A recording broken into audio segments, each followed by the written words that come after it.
Did you hit the buttons? Yeah, I hit the dang You buttons. Got everything going? Did you hit the right buttons? I hit buttons. I don't know if I hit the right one or not. Correctly? Mosh, I've hit buttons. Wait, I gotta hit buttons. I'm behind. Wait, hold on. Okay, here we go. We got to do this first. Welcome to Raiders Fan Radio YouTubers. Raiders. Oakland, LA, Oakland, Vegas, Raider Nation, wherever, forever. You got your old Uncle Mosh and Raiders Fan Radio from Murf's Man Cave, taking a lighter journey into the dark side. Sit back, put your feet up, pop a top, and enjoy the ride. Here we go! Look left, look right, Paletnikov, a leaping pass, touchdown!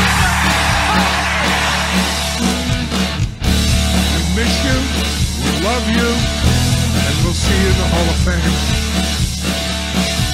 When you have great coaches, then after you have great coaches, you get great players, you have a great organization, and you tell them one thing, just win, baby. Way up the middle, intercepted Filipiano at the 50, time running down, Oakland football, and I think Oakland victory. The Oakland Raiders have scored on the most zany, unbelievable, absolutely impossible dream of a play. Welcome to the southern annex of the Murf's Fan Cave desk, the one and only Uncle Mosh. Hey, it's so good to be here. It says that we had a little bit of glitch when we first got started, but now we're back up and running. It said, Kevin said, lag. Chris is saying just a little lag. It might be because it's like 6 degrees outside, and I don't know if the fiber of the internet gets frozen, but if it does, then maybe that's why. I don't know. I don't know. I don't know, but Pirate says we're good, so we'll just roll with it. I know I'm frozen. And I got a numb foot. That's so cold. My Vans are not cutting it. I got a numb foot, Mosh. That's what you get for wearing Vans. Yeah, that's what I get for wearing Vans when it's all of like 6 degrees outside, right? Yeah. No, it is. Of course all of our friends, my homies in New Jersey, where I am a member. You are a member. Thank you very much. Yeah. But you're kind of a big deal in New Jersey. Well, if you've looked at my waistline, I'm a big deal everywhere.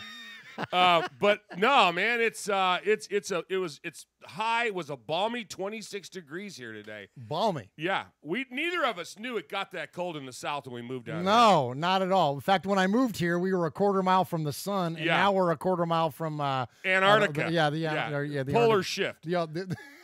You know, when it gets this cold, I keep saying to myself, where the hell is Al Gore? Yeah. Where's my global warming? He's in Carthage, Tennessee, I believe.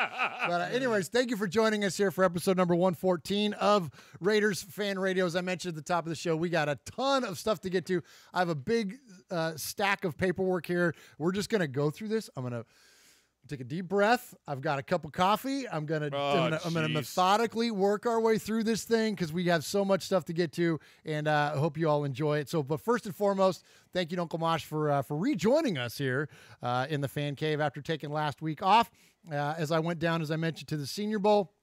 And so the best way to support Raiders Fan Radio now that we're back here in the Fan Cave, please, and as always, subscribe to our YouTube channel. You can check us out at youtube.com/Murf's Fan Cave and support us in that way by subscribing to that. Or you can find us on any podcast network like Apple Podcasts, Stitcher, Google Play. And speaking of Google, if you have an Android phone, you can download the Raiders Fan Radio, which is actually now the Murf's Fan Cave app. You could download the Murf's Fan Cave app. That's MURFS Fan Cave. So do that, please, and subscribe and support the show in that way. And most of the show today that we're going to get to, we're going to give out respect at the top of the show. We're going to talk about the significance of the number 114. We're going to talk all about the Senior Bowl. We're going to talk a little bit about the draft. We're going to hear all of your voicemails and your emails, and then we're going to close it out with a segment that we like to call Raiders in Pop Culture. So thank you for joining us, and here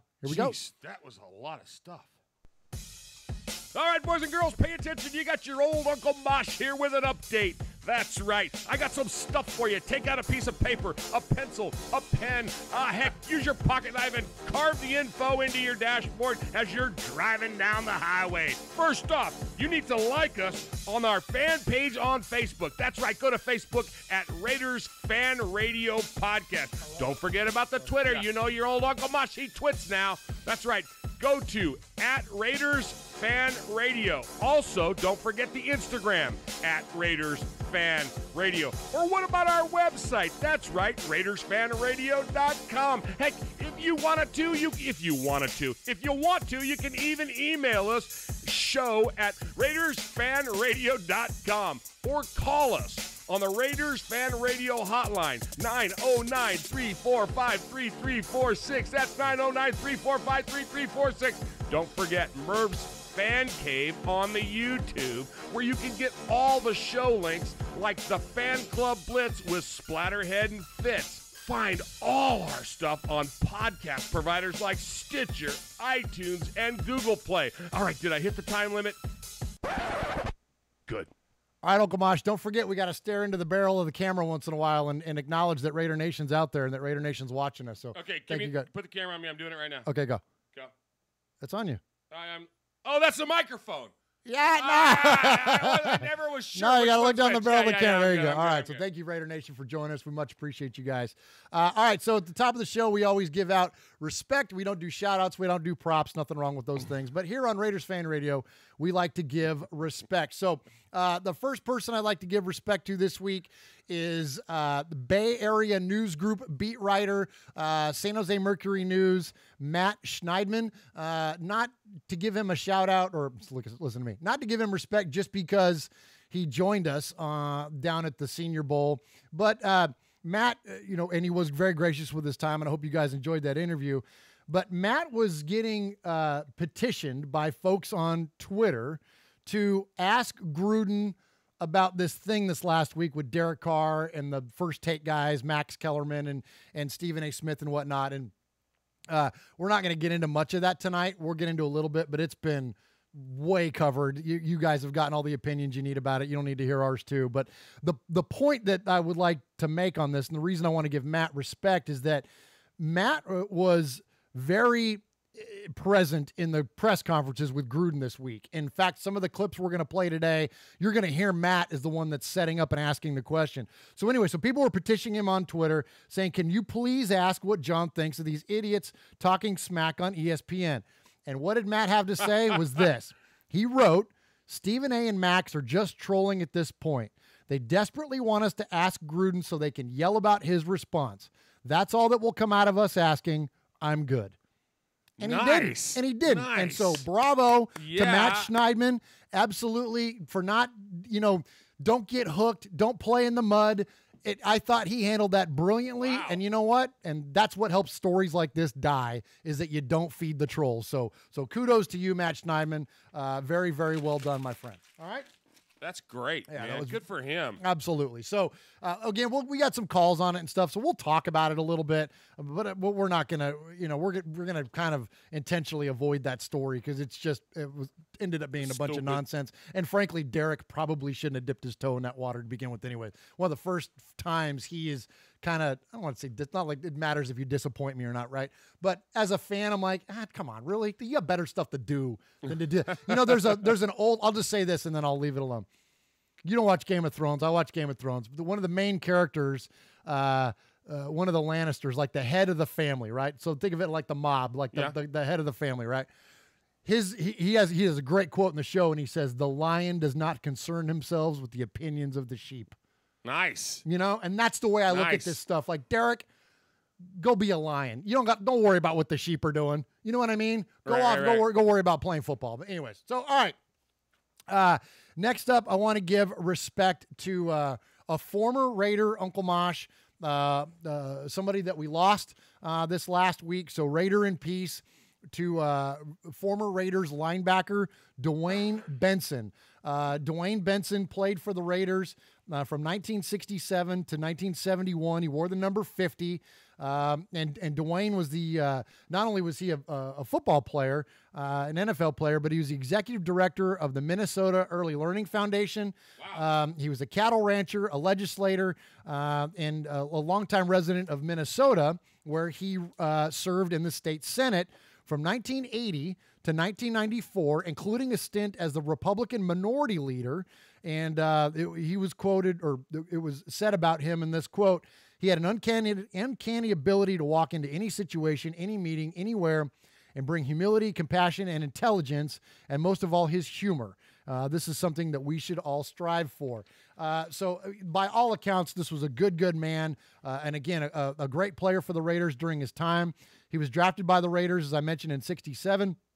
Launched a 9-year NFL career that included playing in Super Bowl II. So that means he was a 1967 AFL champion. And then he also went on to play for the Falcons and the Oilers before retiring in the 76 season. So we definitely want to give our respect to Dwayne Benson. But something else very interesting, Mosh. You know, there's always a twist with us. Always. Something very interesting about Dwayne Benson. Now, for those of you that are listening, you can't see, but for those of you on the YouTubes, I'm pulling my book down from the shelf behind me. The book is titled Badasses, and it's written by Peter Richmond. This came out, gosh, I don't know. I've had this thing a long time. You can see it's pretty worn out. I've read it a couple times now. I don't remember what year it came out. I guess I could flip to it and find out. But anyways, it's out there. You could find it. It's not that old. It's maybe 10 years old tops. Look for the book Badasses, and it's the legend of Snake, Fu, Dr. Death, and John Madden's Oakland Raiders. It's an absolutely phenomenal book. Well, when you turn to page number 90 here, and it talks about Phil Villapiano and the other linebackers and what they used to do during training camp back in the 70s. Well, that includes this one Dwayne Benson, the former Raider that again just recently passed away. So why is all this significant? Well, Fu is Phil's nickname. Sure. Dwayne's the one that gave him the nickname Fu. Oh, nice. Yeah, and the reason that he got the nickname Fu was one of the most Raider training camp stories ever. So I'm going to read to you from the book. It says, according to Benson, it was at the Bamboo Village, which is this bar they used to all party at. They went to bars? Yep. Yeah, once or twice. The Villapiano got the nickname Fu. Fu's other nickname was Ginzo, a vague reference to his Italian origin. So Dwayne Benson was trying to say Phil. Okay, but quote, due to copious amounts of liquid refreshment, the syllable came out slightly askew. So he was trying to say Phil, but he was saying Phil.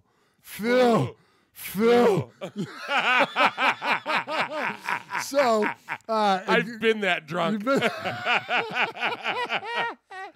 So, and it's funny, and then the last paragraph in this chapter, and it says, and they all had nicknames: King Arthur, Fu, Snake, Rooster, Boomer, Piggy, the Governor, the Hitman, Fog, Scrap Iron, Matzo Ball, Assassin, Twos, Javago, Stump, Dr. Death, Ghost, Kick 'em in the Head, Ted, Chicken Skin, Buckethead, Jethro, Augie Joe, and of course, Pinky. These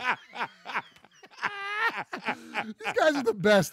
Get this book, Badasses, Legend, the Raiders of the 70s. It's absolutely amazing. So funny. And Dwayne Benson was right up there in the middle of all that. So we want to definitely give respect to Dwayne and Raider in peace. Raider in peace. Absolutely. Hey, so while we were going over that, Raiders Voice jumped in there on the chat, and he said that today is our birthday. Oh, it's the Raiders' birthday, isn't it? That's right. January 30th, 1960. That's a good point. You know what? I don't even have a thing. We have so much stuff to get to. We would have a 9-hour show. Yeah. But I'm glad they brought that up because absolutely. Happy birthday, Raiders. Yeah, happy birthday, Raiders. So how old is that? We don't do numbers. We do numbers, but we hate math. They're not as old as me. You were born in 58? I was born in 58. Yeah, and you're 60, so the Raiders are 58. I was born in December. They were born in January. So. Oh, okay. Yeah, so they're a year behind me. How's that for nice? Numerology? I got one over on the Raiders. Absolutely. Well, happy birthday, Oakland Raiders. Yeah, absolutely. That is too cool. So cool. All right, so Mosh, we always like to name our episodes after a number and draw some significance back to the. Hey, wait a minute. You're not going to go into math again, are we? No, but I'm going to go into numerology. Numerology we can handle. The rest of us aren't ready for an algebra lesson. Okay, no. I'm not going to do that kind of math. No, this is going to be good stuff. All right, so speaking of Fu, okay, speaking of Phil Villapiano, So this is episode number 114 of Raiders Fan Radio. All right. Got it. So 114. All right. Making notes. All right. So 114 backwards. I got it. Is 411. All right. So Phil wore 4-1. Absolutely. All right. Well, his first interception. So 4-1-1 or 4-1's 1. Right. Okay. Come on. I got it. No, You that's with me? good. All right. So it was his first interception. And so here is an audio clip of that first interception. And it was a pick 6. So we want to celebrate Phil Villapiano. And the good thing about that is exactly what you were saying, is that the ball was going in one direction. Phil picks it backwards, going the other direction. You go, Mosh. 4-1-1. Oh, I'm all about numerology. Oh, that's awesome. Yeah. All right. Here we go. Play the video. Audio. The Rams' score was negated in spectacular fashion by Phil Villapiano, number 41, who intercepted and churned 83 yards for a touchdown.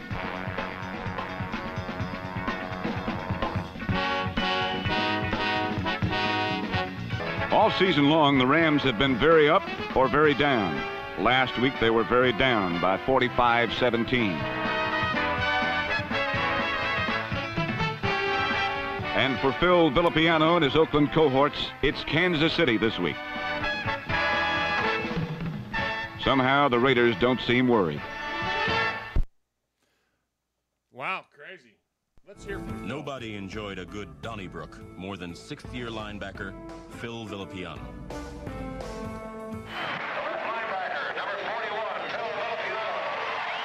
This is Phil Villapiano, and you're listening to Raiders Fan Radio. All right, Uncle Mosh, for those of you joining us on the YouTube stream, I see a lot of you in the chat are talking about it's buffering. I apologize. I'm not sure what is going on with that. Apparently, I mean, again, we're having crazy cold and icy weather. So. I emailed a friend of mine. Yeah. And he said that there's a lot of internet issues right now. Okay. And I mean, I don't know what else to blame it on. Yeah, I mean, You know, I don't know what, because we have fiber at the house here, so we got like 900 gigs up and down, so like it's not a laggy kind of thing on our internet, and it must be something weather related. So I apologize, guys, and catch back up with us on the podcast. That won't buffer. Mikey would know. He would know who's behind it. Yeah, exactly. Yeah. Well, speaking of buffer, we get that a lot on the Mondays of Mikey and Murf show. But anyways, all right, so let's go on. Mosh, let's see. Everyone's joined us here. Y'all want to hear about the Senior Bowl. I see you asking about it there. And thank you. And yeah, it was, Mosh, it was an amazing experience. For those of you that don't know, we had an opportunity to attend this past Senior Bowl where the Raiders coached the senior NCAA players, and we were credentialed media to go down there to cover it for Murf's Fan Cave. Thank you to all of you that support our show. And in fact, let me hit the chat real quick. Joseph Morales, Liberals are icky, Watts Raider Critique, Pirate 1975, Raymond, Chris Potts, Sculling, I see in there. Appreciate all of you, Kevin the Raider Nerd. Appreciate all of you supporting our show in the way that you do. And because of that support, because of the popularity of our show, we were able to get credentialed to go down there and cover it for Murf's Fan Cave. And Mosh, I got to tell you, man, it was one of the more surreal experiences I've ever had as a fan going to the Senior Bowl. It was not what I expected at all. The environment, the scenery, the whole everything. I wish, the only thing I regret is that we didn't have enough time. Unfortunately, not unfortunately, we have jobs. I don't want to say that. I'm very grateful for my job. Absolutely. But unfortunately, we had prior commitments, so I couldn't spend the amount of time down there that I would have liked to. I would have liked to have spent 2, 3, 4 days down there. But because of life commitments, that wasn't a possibility. So I got just one big, long, full day there, really. And even in that, the experiences that I was able to come away with were amazing. Next, we're going to go back. We're going to do this again. And next time you and I are going to go, you got to come with me and that was the other thing. I didn't feel like I got nearly enough of what I wanted to content-wise, because I had to do everything by myself. So having you there with me would have been amazing, and we'll go down there and kick this thing's butt next year. Yeah. The two of us. So well, and because you didn't necessarily, we didn't necessarily plan on you going down there the way we would have planned an event. So not like what we're do doing it, for the draft or anything. So no, since I wasn't there, I've got some notes. I got to know. Okay, so you get down there, you've put in for your credentials, you're wearing the stuff. First of all, the fact that Reese's sponsors this dang thing, man. Yeah, and they're everywhere. And so there was just free candy everywhere. Everywhere. So they have like helmets. So there's like full-size helmets, right? And that they're plastic. They're not real helmets. Right. But they're like serving dishes, right? So they have these helmets everywhere, all over the registration desks and every table, everywhere, and they're all full of Reese's. Every single one of them. So did you wear a fanny pack that you filled up? There was no picture of you in a fanny pack. No, and then they have the and I have it on my notes here. The Reese's the marketing team.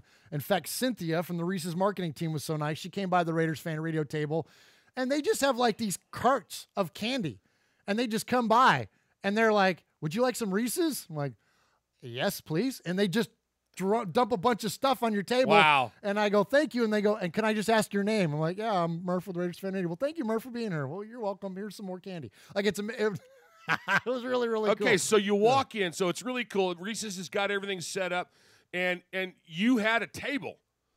So Raiders fan radio had its own booth right there on Radio Row. Yeah, so it was pretty cool. Okay, so we go in from the so we enter in.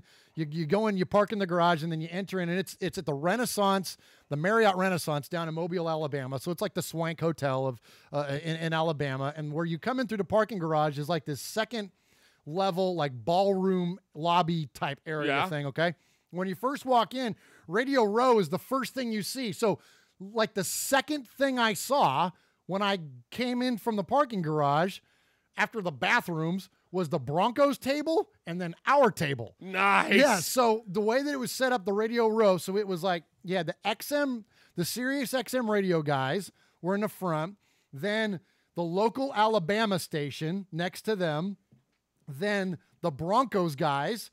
And when I say the Broncos guys, I mean like their flagship terrestrial radio station. I mean, this isn't some schmuck with a podcast like me. This is like, these are for real. Oh, this is their guys that do their games and stuff. This is like the Broncos guys. Like, wow. Okay.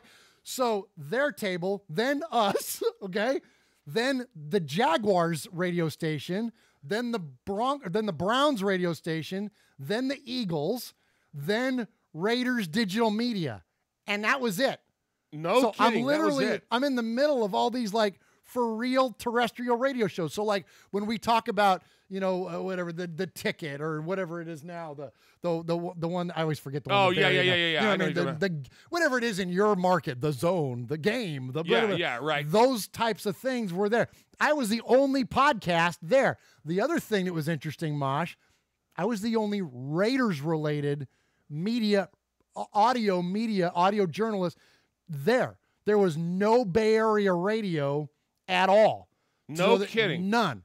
There was none. And there wasn't any Vegas radio. There wasn't anything. So there was no one. So the Raiders digital media guys, some of them not the nicest people in the world, by the way. The Raiders digital media guys, when they would walk by like my booth, like they would kind of almost like look down, like, who is that? Like, what are you doing? Like, because there was no other Raiders coverage. It was me and them. Like, it was crazy. It was great. So wow, they were looking at your candy. Is what they were looking at. I think they were looking. And your Reese's. They were looking, well, and so here's the other thing, too. So I didn't wear anything Raiders.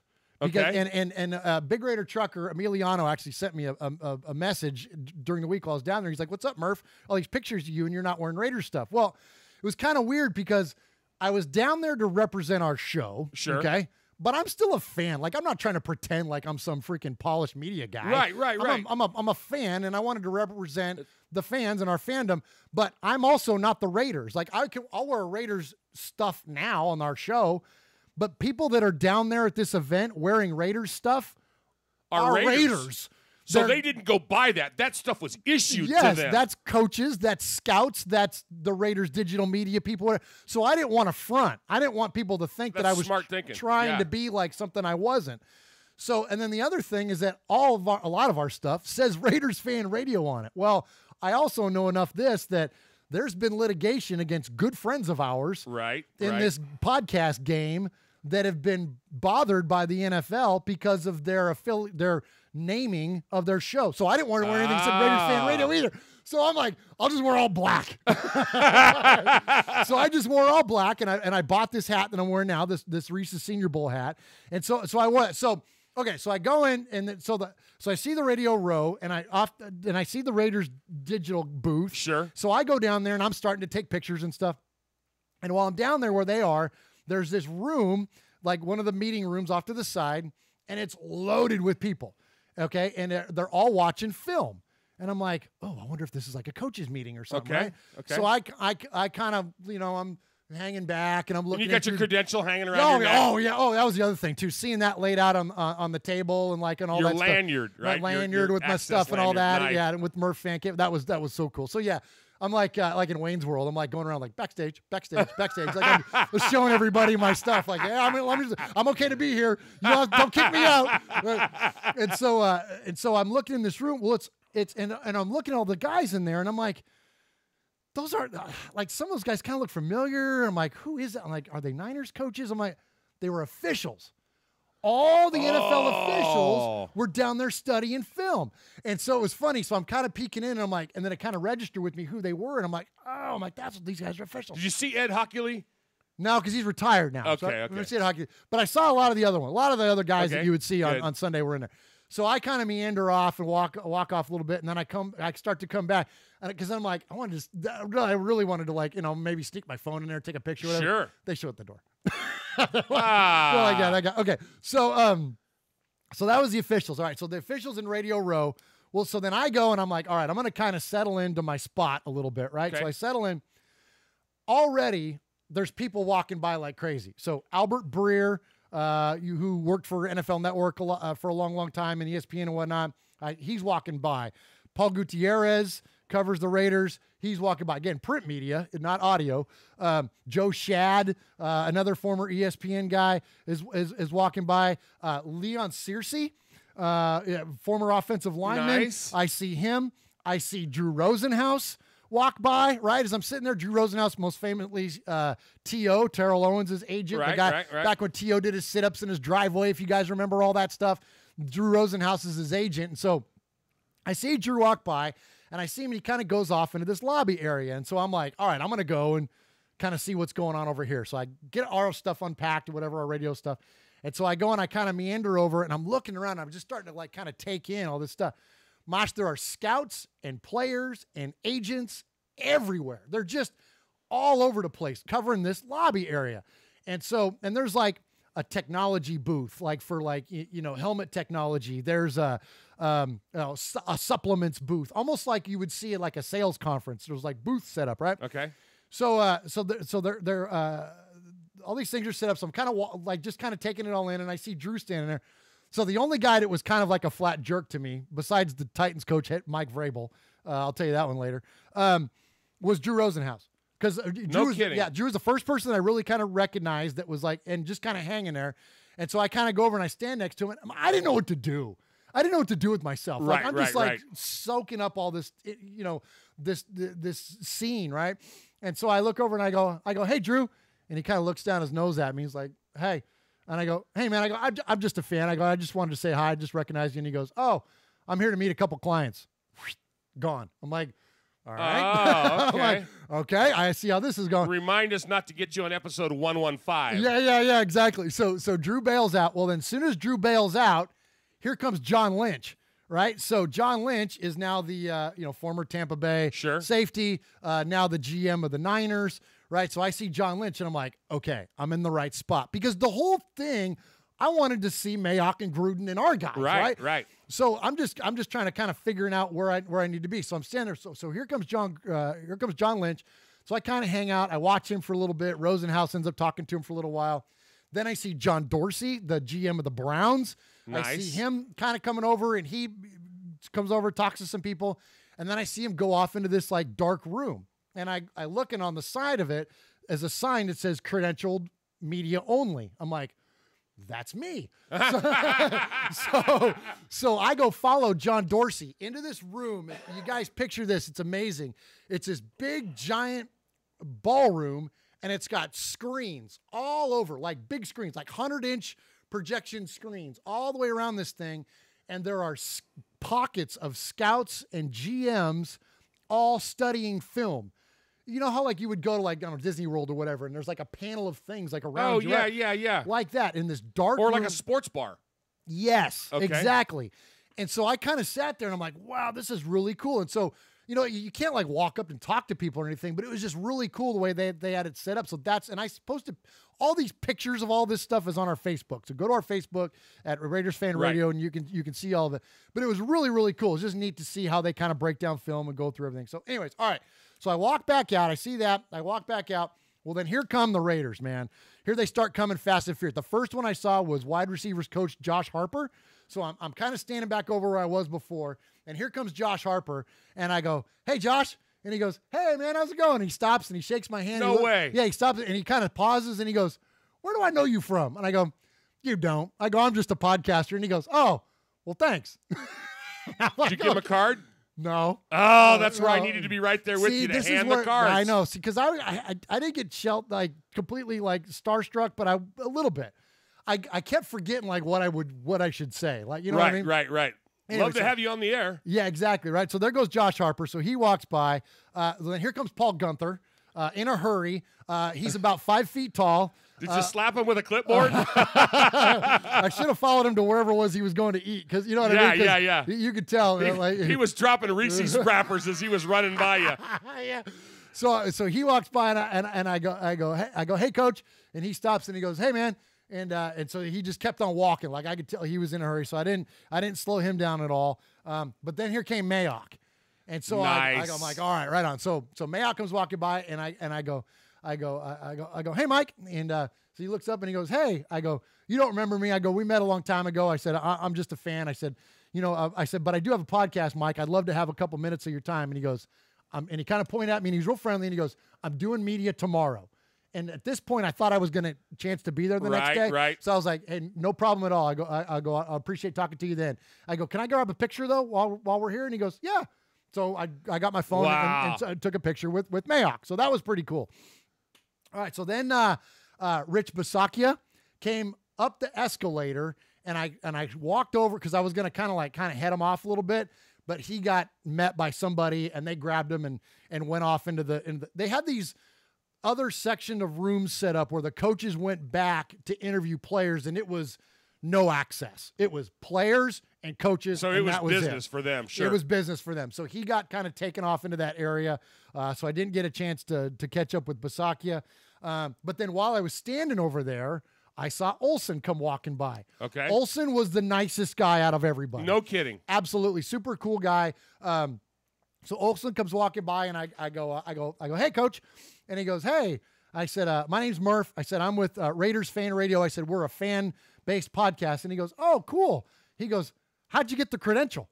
And I go, just really based on the popularity of our show. And he goes, wow, that's really awesome. He goes, so like, I'm trying to remember exact words. It basically was like, well, how popular are you, kind of a thing, like, or how many people listen to you, or whatever it was. And I said, we're heard in over 80 countries in all 50 states and whatnot. And he goes, that's really cool. I said, thanks. Really? Yeah. And he go, and I go, can I grab a picture with you? And he goes, sure. Now I'm the only idiot in this whole building taking selfies. I'm the only guy. So what?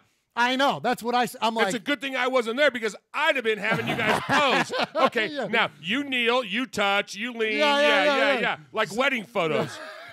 Hey, coach, I think you blinked. Can you do that one again? Yeah. Your meeting can wait. Yeah, exactly. Yeah. So he was super nice. So he took a minute and spoke to me. So that was really cool. So then, all right. So then I'm like, all right, I'm going to go downstairs. I'm going to go kind of, because I keep seeing people coming up from downstairs. So I go downstairs. So I kind of walk around a little bit, look around what's going on. Well, then here comes Coach Buckner. Brenton Buckner is our new defensive line coach, former defensive tackle for the Panthers and a whole bunch of other teams. And I had already watched practice and kind of seen how he was as a coach. He was amazing on the field. And so anyway, so I saw him, and so I went over and I stepped in behind him on the escalator, and I go, hey, coach. I go, same thing, same greeting for everyone. Hey, coach. And he goes, hey, man. I go, I go, first off, I go, welcome to Raiders. And I said, it looks like you're having a lot of fun out there. And he goes, man, he goes, that's my element. He goes, I just love, he goes, being out there with those kids. He goes, that's just where I'm home. Nice. I said, man, I go, that's really cool. I said, hey, when we get to the top of the steps, can I take a picture? And he goes, sure. So we got to the top of the steps. And so I took a picture with Coach Buckner. And so anyway, so last one here, and I know I'm getting a little long here and a little wordy. So I'm just kind of standing around again, and of course, the golden goose was Gruden. I wanted to see Coach Gruden, and I was getting a little discouraged because I thought, that it was the morning had gotten on pretty long. I knew they had practice coming up, and so I was worried, or not worried, but I was thinking I wasn't going to get a chance to meet him. I figured he was off in that secluded area, and that was going to be it. Well, sure enough, man, I'm standing there, and out of the corner of my eye, I see him. Here comes Chucky. And no way. Yeah, so here comes, and so I see, and so I just kind of, and I gave him the what's up and a big smile, and he smiled, and he kept kind of walking right over to me, and I he wasn't surrounded by a million people or just anything? cruising out of the restaurant by himself. No kidding. Yeah, and so so we put her in the old vice, man, and I gave him a big handshake, and I said, hey, Coach, I said, really nice to meet you. I said, I'm Murf with Raiders Fan Radio, and he's like, hey, all right, welcome, glad to see you here.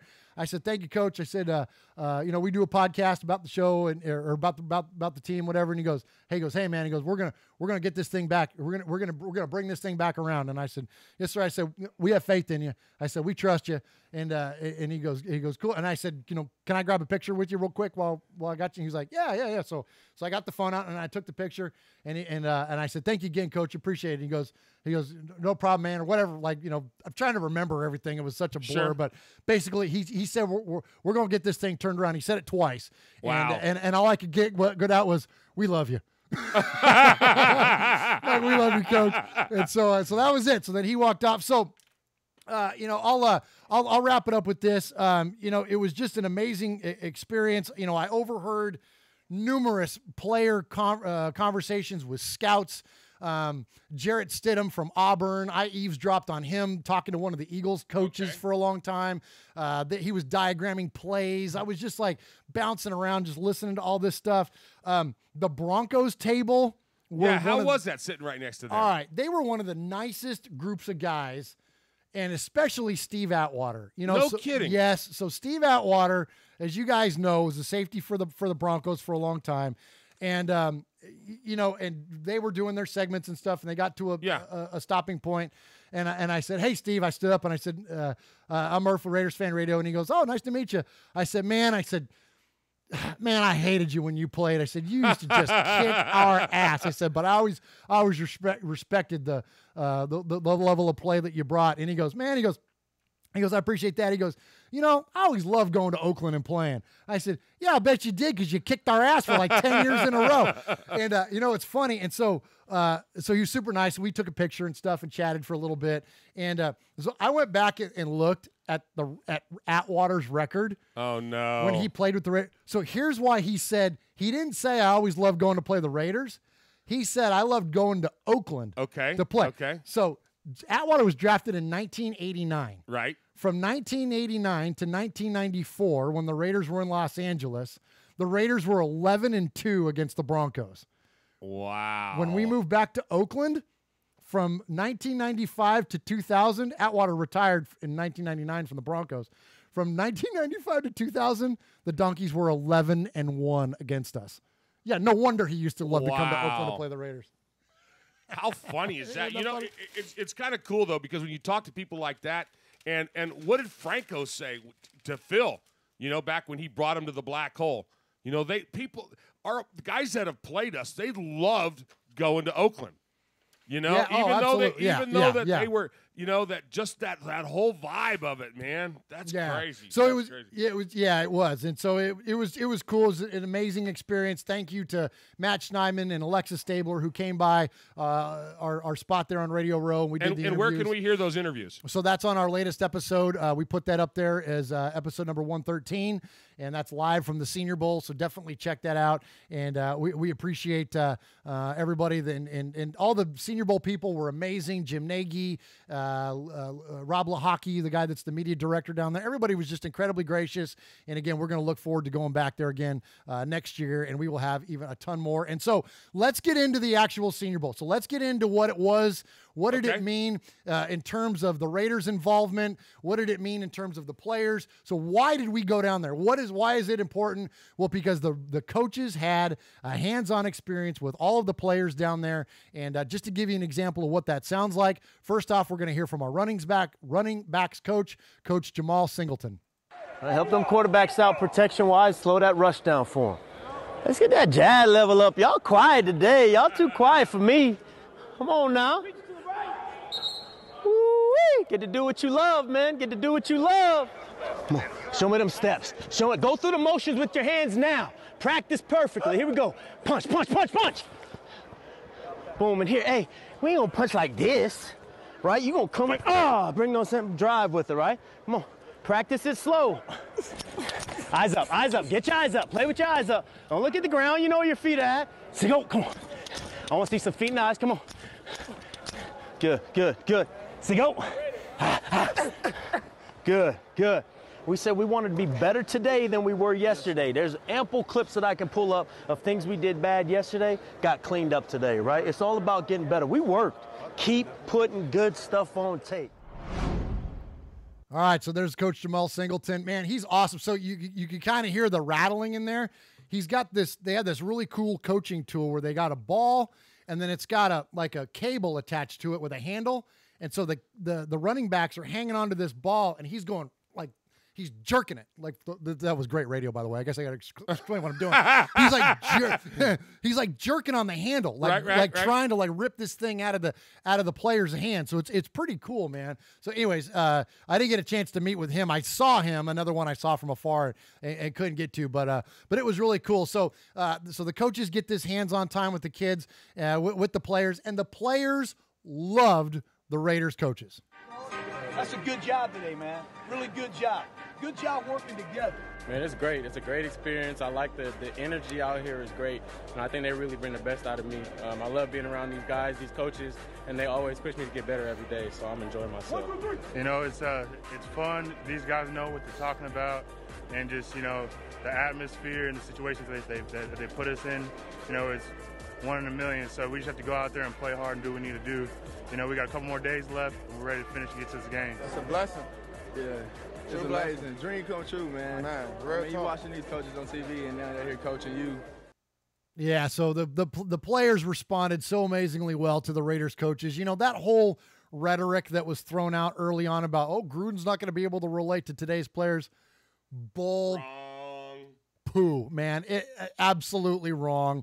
Don't believe that garbage, man. The kids absolutely loved. I keep calling them kids. I'm old enough now. I can call them that. You know, they absolutely responded amazingly well to the Raiders coaching staff, including John Gruden.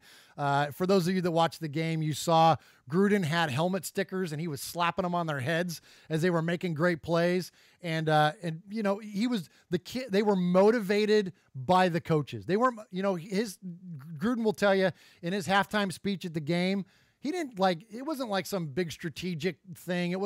He just told them, go out there and just have pride in what you're doing and go out there and play for something. You know what I mean? You have so much riding on this, and they responded to him. So anyways, it was really, really cool to see the way that the players responded to the coaches. All right. So there was a lot of press that went on, and I mentioned Mayock said that on day 3, he was going to do media. And I didn't have a chance to stay. Our plans, our buddy Jeff was going to be down there with me. He wasn't able to make it, and I wasn't able to stay for that 3rd day, so I had to get to head out of town. And they had a snafu with their week too, right? There was a weather delay. They canceled practice the day that I was there. So the day that I was supposed to be at the stadium, they canceled it and moved it to an indoor facility, and nobody that was credentialed media could go. Only select there was like 2 or 3 beat writers. Well, basically it was the NFL Network people. I gotcha.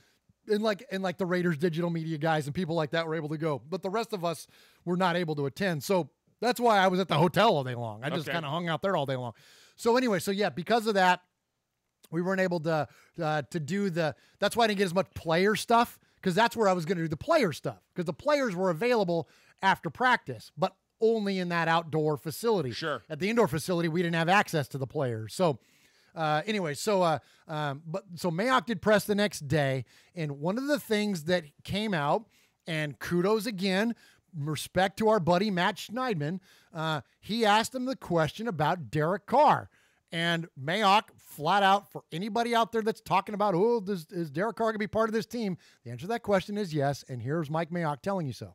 I remember when at your introduction, when I think I asked, do you think Derek Carr is the future quarterback here? And that was going to be part of your investigation. Have you learned anything new about him in that month since and formulated an opinion on that topic? Yeah, I mean, look, when you look at 32 teams in this league, and there aren't 32 starting quarterbacks, yet we have one of them. Okay, he's a starting quarterback in the NFL. He can make every throw. We've got to do a better job of protecting him and giving him weapons. He played with 2 rookie tackles last year. We need to get more speed on offense. We need to be more dynamic. Derek Carr at this point is kind of the least of our problems. There you go. I love that. That puts it to rest. I know, right? Can you get any more explicit, Mosh, than that? I mean, geez. That's what more can you say? I mean, how many times do we got to hear it? We've heard it from Gruden. Now we've heard it from Mayock. I mean, how many times do we have to hear it, Mikey? How many times? Yeah, Derek Carr is going to be your quarterback, Raider Nation. All right. So also one more from Mayock.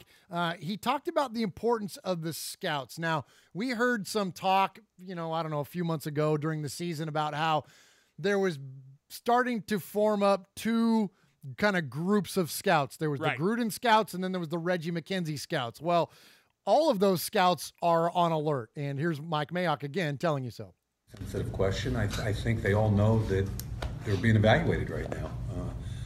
Look, the Oakland Raiders have been to 1 playoff in 16 years, and one of my original messages to the scouts when I came in was, let's be really honest where we're starting. Let's not sugarcoat it. Let's be honest about where we're starting, because the only way we're going to get any better is if we define that and then define the process by how we're going to get better. So to me, you're always looking to upgrade everywhere. Okay, so these guys know they're on notice. They're the new GMs in the building. I've got an awful lot of relationships over the years, and it's okay. I don't mind them being on edge a little bit. So pretty much, Mosh, everybody. It's this. There's not anyone. Not everyone is safe. Or how am I trying to say that? Everyone is on notice. All being evaluated. They're all being evaluated, right? And so it doesn't matter who you are, top to bottom of the organization, everyone's being evaluated. And so I think that's pretty cool. That's the first time that we've heard that from Mayock, and I think that's a good thing. There's a lot of scouts. That's the other thing I learned about going down there to this thing. There's a lot of scouts. There are so many people in Raider gear that I'm pretty well versed on who's who and what's, what I mean, and what they look like and whatnot. There was tons of guys. I didn't know who they were. I'm like, who is that guy? I'm like, that guy's, and I so badly wanted to go up to him and be like, hey, who are you? You want to be on a podcast? You know what I mean? But there are tons of them. So all these scouts, all these guys, they're all, as Mayock said, they're all on notice. So, okay. So there's Mayock's, and then, so Gruden did a lot of press, obviously down there as well. Actually, let me back up. I have the entirety of the 30-minute press conference that Mayock did with the beat writers, which I would have been able to be a part of if I was there. I have that in its entirety. I didn't post it up because I didn't want to front again and make it seem like we were there when we weren't. But I have that. If you guys are interested in it, somebody let me know. And if there's enough interest, I'll put it up maybe on like our YouTube or something like that. But we have that, the entirety of his conference, which is lengthy. But anyway, so Gruden did a bunch of press as well. And there were a handful of things that were significant that came out of his press conferences. The first one I have for you here is interesting because this is the first time he refers to what his actions have been with the Raiders to this point as any kind of a rebuild. He refers to it as a reset. Oh, nice. Struggle to win games. That was hard. It's not easy to lose. And I think that's the hardest part of this reset. It's also exciting to have an opportunity to work with a group of guys that are fully committed to bringing the Raiders back. All right, so I thought that was interesting that he refers to it as a reset, and I think that's fair. I think that's a fair way to put it. You know what I mean? We all know it, right? So at least acknowledge it at least a little bit at this point. You mentioned Mikey. That'll make Mikey happy that Gruden actually acknowledged the fact that they're redoing something. You know what I mean? Exactly. All right. Okay. So next up, another big soundbite that came out this week from Coach was he referred to his evaluation of quarterbacks and their size. There was a handful of undersized quarterbacks in the Senior Bowl, like Trace McSorley from Penn State, and Gruden was talking about how he viewed the quote undersized quarterbacks nowadays. I like that a lot until I saw Drew Brees twice a year in Tampa, and then I met Russell Wilson coming out of NC State, and now I'm watching this kid Murray at Oklahoma, and I am putting away all the prototypes that I once had. I used to have a prototype for hand size, height, arm length, all that stuff. We're looking for guys that can play and do a lot of different things, and they come in all shapes and sizes nowadays. So a lot of people took that as, oh, man, they're going to draft Kyler Murray. Right, Derek Carr's on his way out. No, that's not what he means. He's referring to, again, it's context at the Senior Bowl, talking about specifically those types of players. Yes, he's reevaluating because he sees other people go on to great levels of success at that size. So all he's saying is that, look, I got to reevaluate. That doesn't mean that Derek Carr's on his way out. Pump the brakes on that stuff, guys. Pump the brakes. All right, so next up I got for you, I got Gruden talking about the significance of coaching at the Senior Bowl. This is the fourth time that I've coached it, and it is an advantage, I think, because the pool of players every year is what it is. Sometimes it's a deeper pool. Sometimes it's not quite as deep. But you're going to get to learn 100 players and get some hands-on information that you couldn't get if you weren't coaching the game. So, you might eliminate 4 or 5 players from your thought process. Sometimes that's just as valuable as moving 4 or 5 guys up on your board. But you get a chance to see them behind the scenes, who really loves it, who really learns it, and who can really execute a lot of football that you're putting in a short period of time. So it'll be very beneficial to us. Well, Uncle Mosh, I want to ask you your opinion on this. So something that I thought, and this was an interesting takeaway for me and something that I didn't think about going into this, John is using this, and the scouts and everybody else, using this as an opportunity to evaluate players beyond just film. They're shaking hands, they're looking each other in the eyes, they're talking, they're sharing, experiences.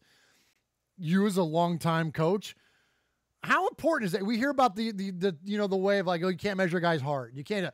How important is that? What differentiator does this give a guy like Gruden versus someone who's not coaching the Senior Bowl? A lot of folks have a lot of issues with our quarterback. Okay, so he checks down too much. He missed the ball. Blah blah blah blah blah. And then a lot of the apologists say, well, he's 1 of 32. He's done something right.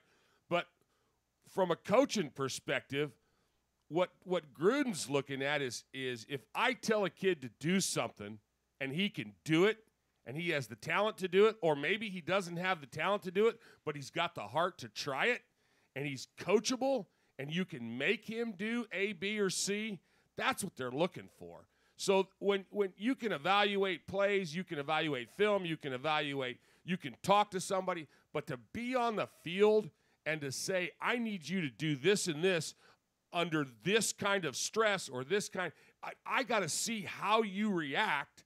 That's where it comes alive for them, Okay. It's not in practice, they're wearing the red shirts, you can't get hit, or whatever.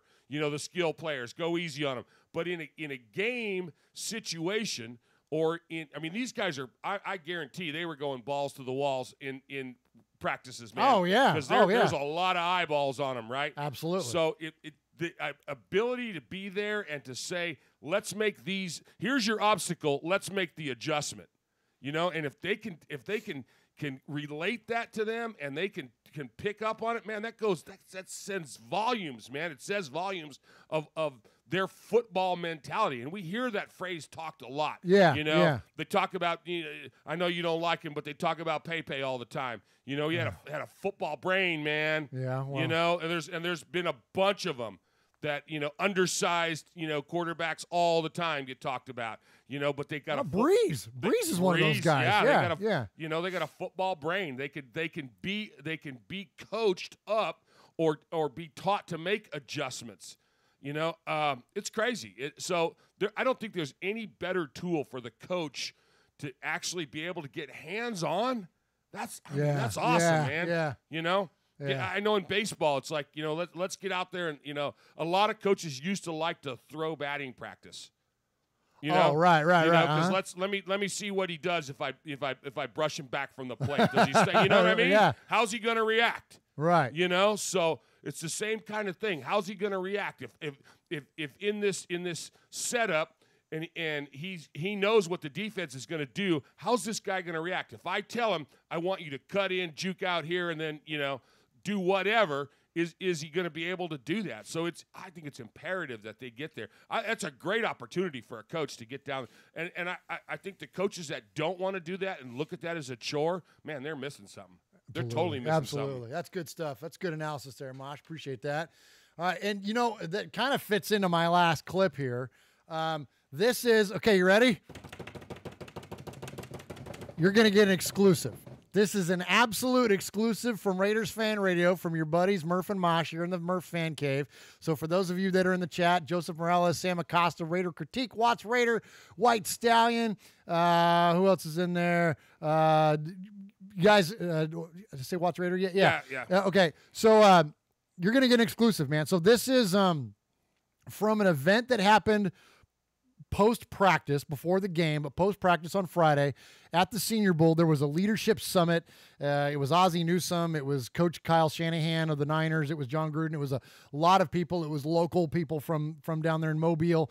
But Gruden and Kyle Shanahan at one point were on stage, and they were discussing egos and personalities and leadership and whatnot in the organization. Our microphones were there. And John Gruden dropped the bomb about one of our former players, one of our former Raiders. One of the top 5 names that shall not be said. Shall not be named. And so, again, you're going to hear that exclusively here on Raiders Fan Radio. And so first you're going to hear Kyle Shanahan, and then you're going to hear John Gruden. Okay? Where am I at? That's it. Where'd it go? All right, never mind. Here we go. I got it. All right, here we go. All right, here we go. Everything doesn't always make the best team. I've found just the best coaches. You don't necessarily try to get the number 1 receiver coach, the number 1 quarterback coach, the number 1. That doesn't always work together. You try to get the best of everything, but they got to be the best together. And that's how you try to build a team. That's how you build a staff. That's how you build a building. That individually, someone might be better than other, but what's the best team? And if you have too many alpha males trying to dominate a room, you can't get anything done. Well, I think, first of all, most of the players that we have strong personalities. They were captains in high school, they were captains in college, they're decorated players, they've had a lot of success. And we're looking for players here in the Senior Bowl that have strong personalities. Now, it's our job as coaches to try to channel some of the personalities in the right way. And sometimes I think meeting with these guys privately, learning about them, what their message might be to the rest of the team, not only verbally but non-verbally, is important. But take interest in them, encourage them to be themselves, and help them manage their strong personalities, which is a challenge sometimes. And if they can't manage it, we trade them to Dallas or something like that.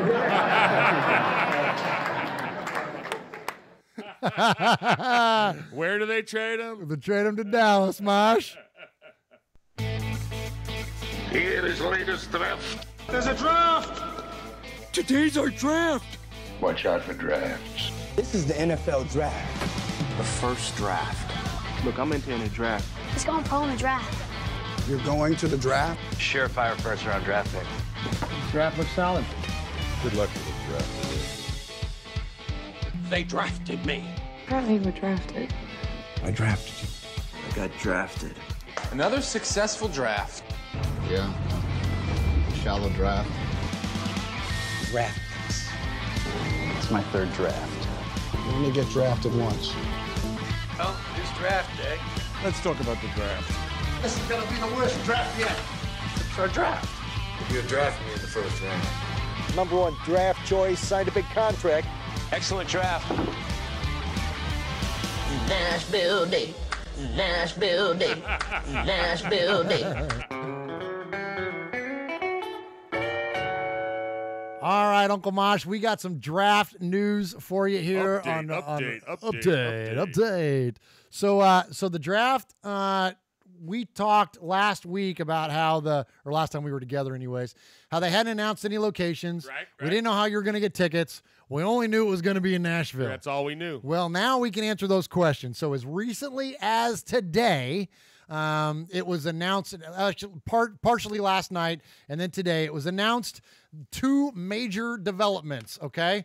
Number 1, if you're coming to town for the Nashville draft, in order for you to get a ticket, all you got to do is download the app. That's it. They are free. So that means if you're coming to Nashville, you're going to be able to go to the 2019 NFL draft. So there's no info yet on the app itself. I haven't even downloaded it yet.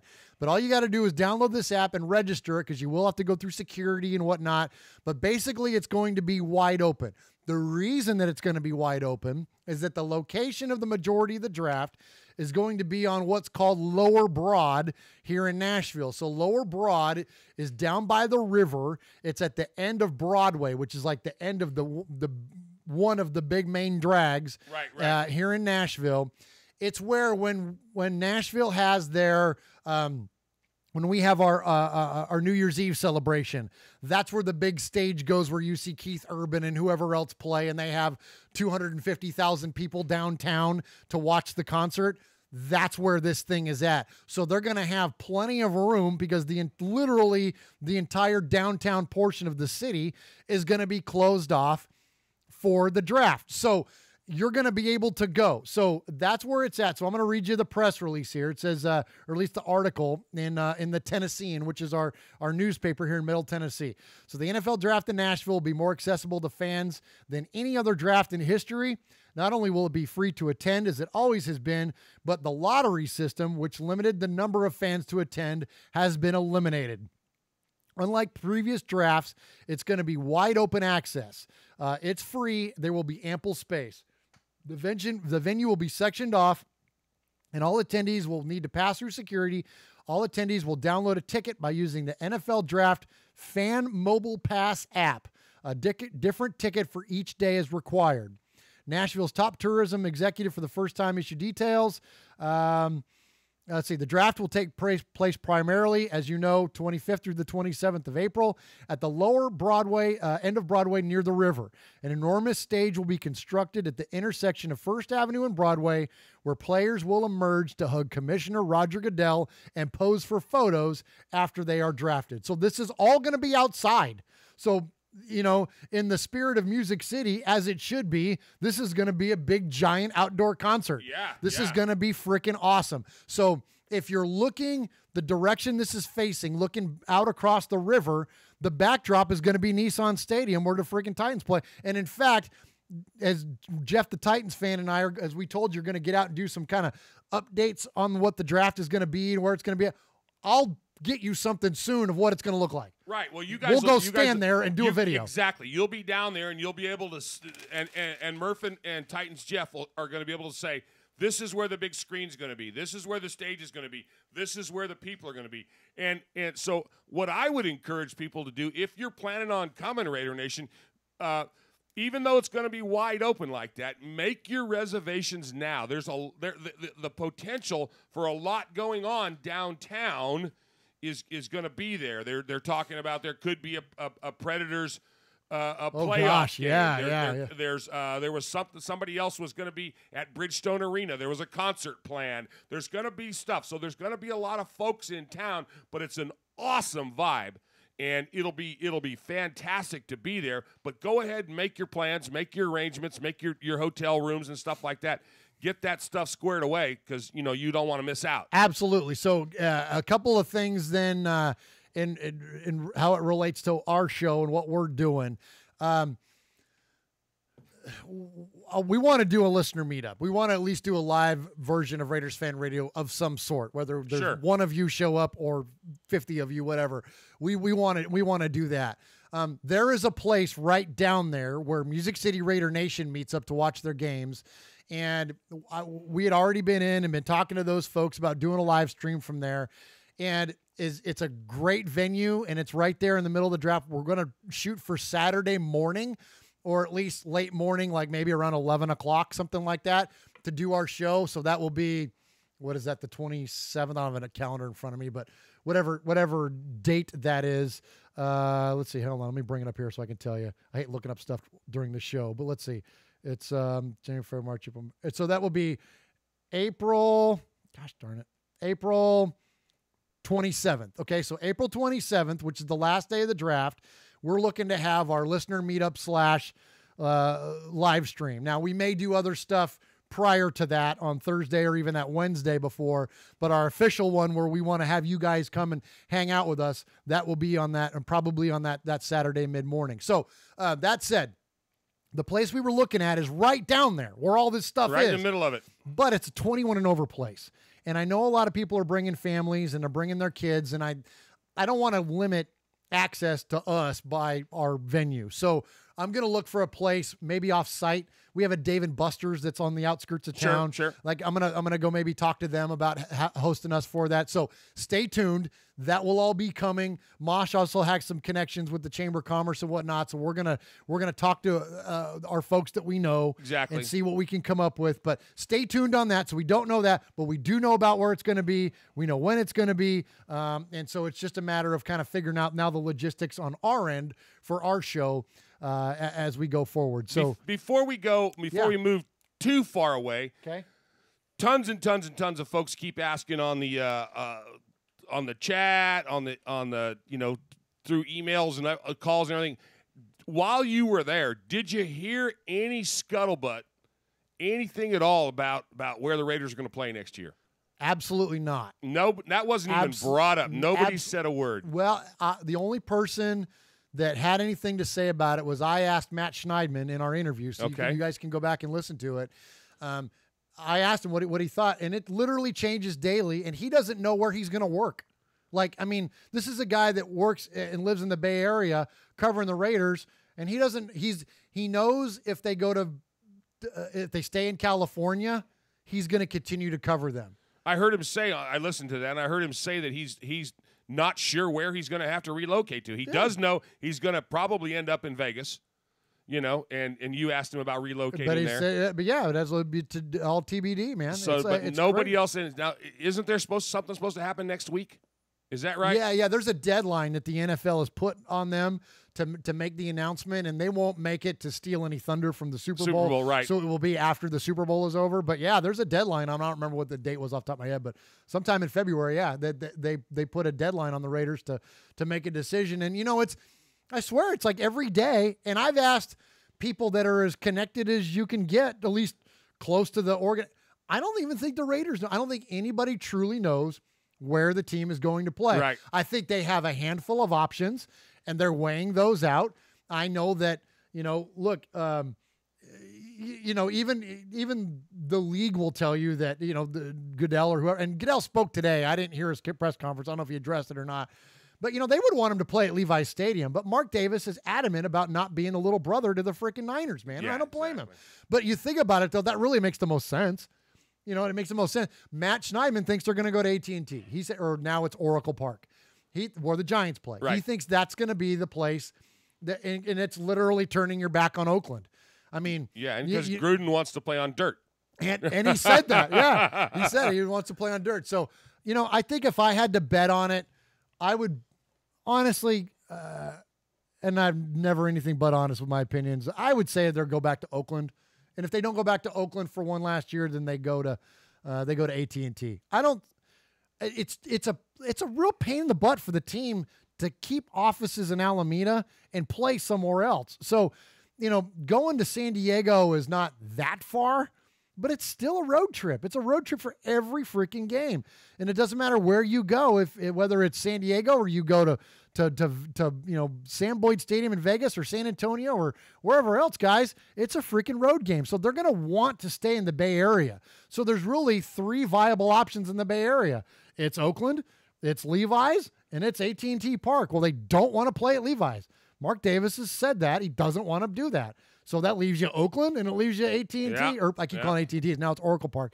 It leaves you one of those two. And so I really think it comes down to You know, and so will cooler heads prevail? And Mark just say, you know what? I don't care if they're suing me or not. Here's $7 million. Play our last year in Oakland, and then we're out of here. Yeah, and we might know something by next Wednesday. We might know something by next week. Yeah. Hey, let's move on. All right, one last thing real quick. Let's hear from Vice President of Events, Mark Shapiro, and his quick little rundown of the draft. Yeah, we're incredibly excited about the 2019 draft in Nashville. It was a long process to determine the ideal host city, and we think we found it in Nashville and feel even better about that as we start to dig into some of the plans and lay out what the draft is going to look like. It'll probably be the most energetic draft environment that we've had, just in terms of the energy that downtown Nashville already brings on every single day of the week. The thought of how the draft will help amplify that is really exciting. In a lot of ways, it's incredibly unrestricted in terms of being free, open to the public, both in the Nissan Stadium parking lots as well as down on Lower Broadway. A lot of different ways for fans to enjoy the draft. I think as we start to move these events around to different markets, the impact that the event can have on a club has been tremendous. We've seen it over the last few years, whether it was in Chicago with the Bears, or Philadelphia with the Eagles, certainly Dallas with the Cowboys, and we expect the same for the Titans this year. Yeah, I think fans can expect an incredible energy level, activities for you no matter what type of fan you are, whether you're an avid fan who is excited to see every single pick your team makes, or if you're a more casual fan who wants to spend the day outside, enjoy some free games and activities, grab some food, listen to music, and kind of just enjoy the draft that way. So I think whatever type of fan you are, whatever team you're a fan of, there'll be something for you at the draft.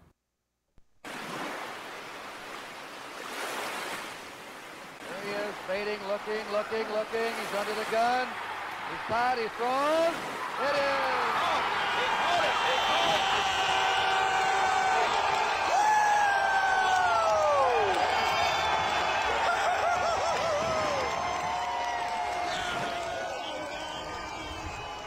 it. Uncle Mosh, I've talked a lot on this episode. I feel like I've been nonstop diarrhea of the mouth since we've started. Well, you haven't gone on a rant about numbers, so our listeners haven't dropped off too bad. Okay, well, good. Yeah. Well, good. But here's a Nashville term for you. It's fixing to be your turn. Uncle Mosh, it's time for him to clock in because after our first call from the Capo, which is our first message to the Raiders Fan Radio hotline, which is 909-345-3346. You can always call our show and leave us a voicemail. If we play your call 3 times, you become a made man, and the made man of the made men is our Capo, and he is Aaron, the Q-Dog Raider. Well, after that call, we got about 900 emails that Uncle Mosh is getting ready to read you. Woo. So before we get to that, let's hear from Aaron, the Q-Dog Raider. Greetings, Aaron, your Q-Dog Raider, calling from the east side. Your Capo has quite a bit to unpack this week. Mosh, Murf, Sonny, little Murf. I bet he laughs at that boy over this past break, but let's get back to it. Hey, what's the deal with this beef that I keep on hearing and reading about between Stephen A. Smith, my paper Neo, and Derek Carr, our beloved number 4 quarterback? Look, I'm willing to go ahead and put up some bread in order to watch this UFC if Dana White can sanction the bout. I mean, I definitely got, Derek Carr folding up my honorary bruh. Even though I like to pull for the team, I don't think that, he's built like that. And I'd like to see everything that Mike Mayock is bringing to the table. This guy, he weighs in last Friday, and I quote, I like our quarterback. I like the attitude, given all the Twitter banter back and forth. So for what it's worth, Mike Mayock is really paying dividends. I'm going to tell you another thing that he did. Now, last week we know that the Senior Bowl went down, and our beloved coach Chucky took our North team to a very convincing victory. Now, that was good in and of itself, but the most important thing that came away from that weekend, albeit that Josh Allen didn't compete, was that there was an article written by Vic Tafur, and he outlined a chance meeting and dinner had between our coach Chucky and let me see, who was he talking to? Oh, Joe Siegel, whatever his name is, the super agent, the agent for the Heartless Wonder down there in Dallas, and then, of course, the generational talent whose name we will not utter. But they were able to break bread and hash out a lot of the ill will and bad blood that has gone by since certain people didn't sign and others didn't perform in order to get these first-round picks that I am so salivating to get. But the thing is, they buried the hatchet. Now, call me crazy, but I think this is Mike Mayock doing his GM duties. The last GM, love him. Too bad, so sad that he's gone. But the thing is, there was no communication between Chucky and he who shall not be named, which is why he was ushered out of town. Mike Mayock, for some reason, has gotten through to Chucky that this is good for business moving forward, seeing as though this Siegel guy is going to represent so many of the outgoing seniors into the draft. It's just good business. Kudos to that. Now, there's something else I wanted to get to, and I'll probably get cut off, so we may have to run this call on. But a lot of the reason why the Raiders did so pitifully last year had to do with red zone conversions and third down conversions.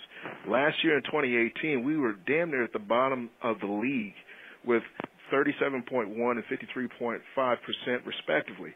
Now, if you look at the team that won the division, the mustard, mayo, and ketchup-clad team that claims to be a kingdom, although we all know that it's a chiefdom, they were very productive, which is why they won the division and actually went to the very final game of the AFC Championship.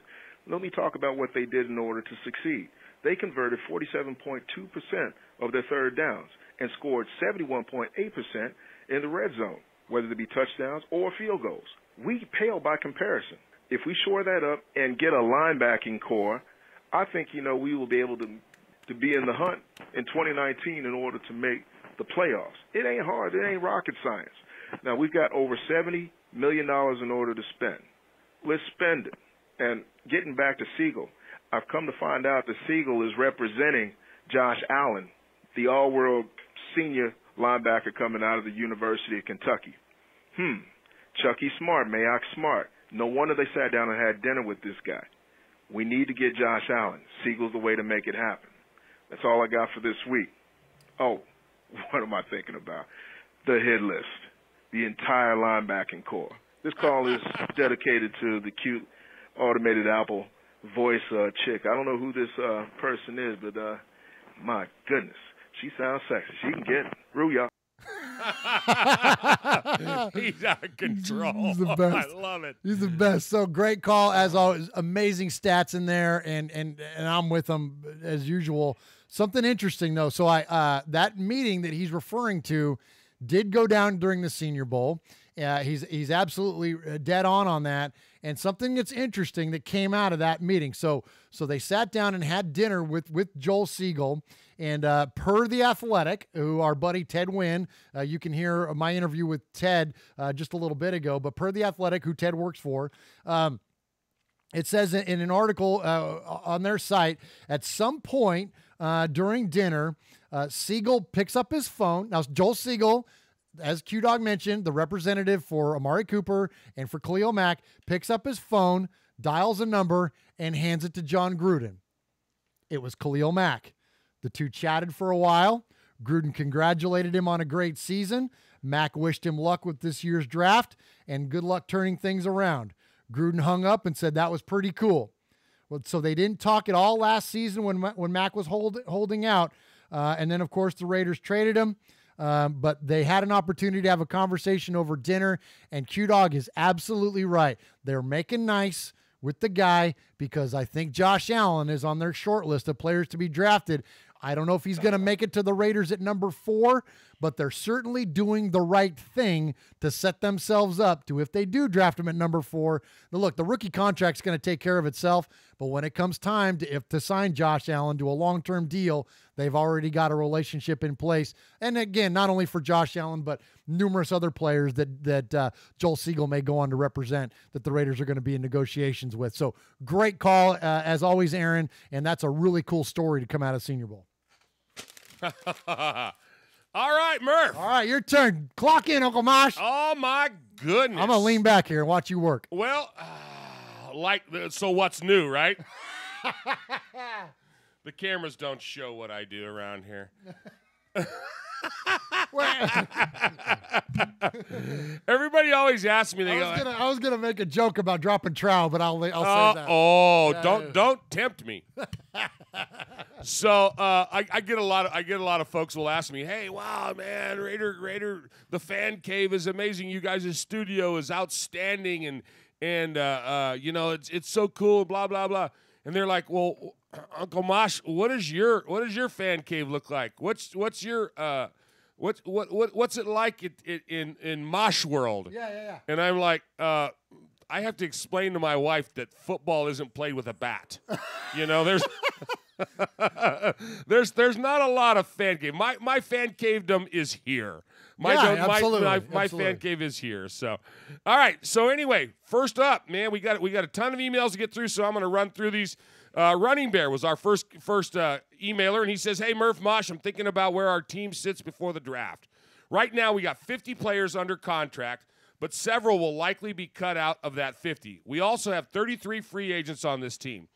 So unless the perfect player for this team is sitting at number 4, number 24, and number 27, we need to trade back and get more picks. We have too many needs to either stay at the spots or trade up. We should also look at trading our picks for known players, as we need as many players as we can. We got to get the hits, not the misses. And the draft is very much a guessing game. Thanks for all you do, and salutations." And he says, wonderful things about us. This is the best place for us Raiders to hang out. So thank you for that, Running Bear. We appreciate that so much. But he brings up a great point. The draft is a guessing game. Oh, yeah. And so, and we've talked about that. Do we trade up, and it's nice to be able to have 3 number ones. And, so which one of those are you going to trade, if we're going to trade any of them? Yeah, do you package the 2 of them? I asked Matt if that was a possibility to package 2 and move up, and he was like, it's kind of all on the table right now. I'm with you, Mosh.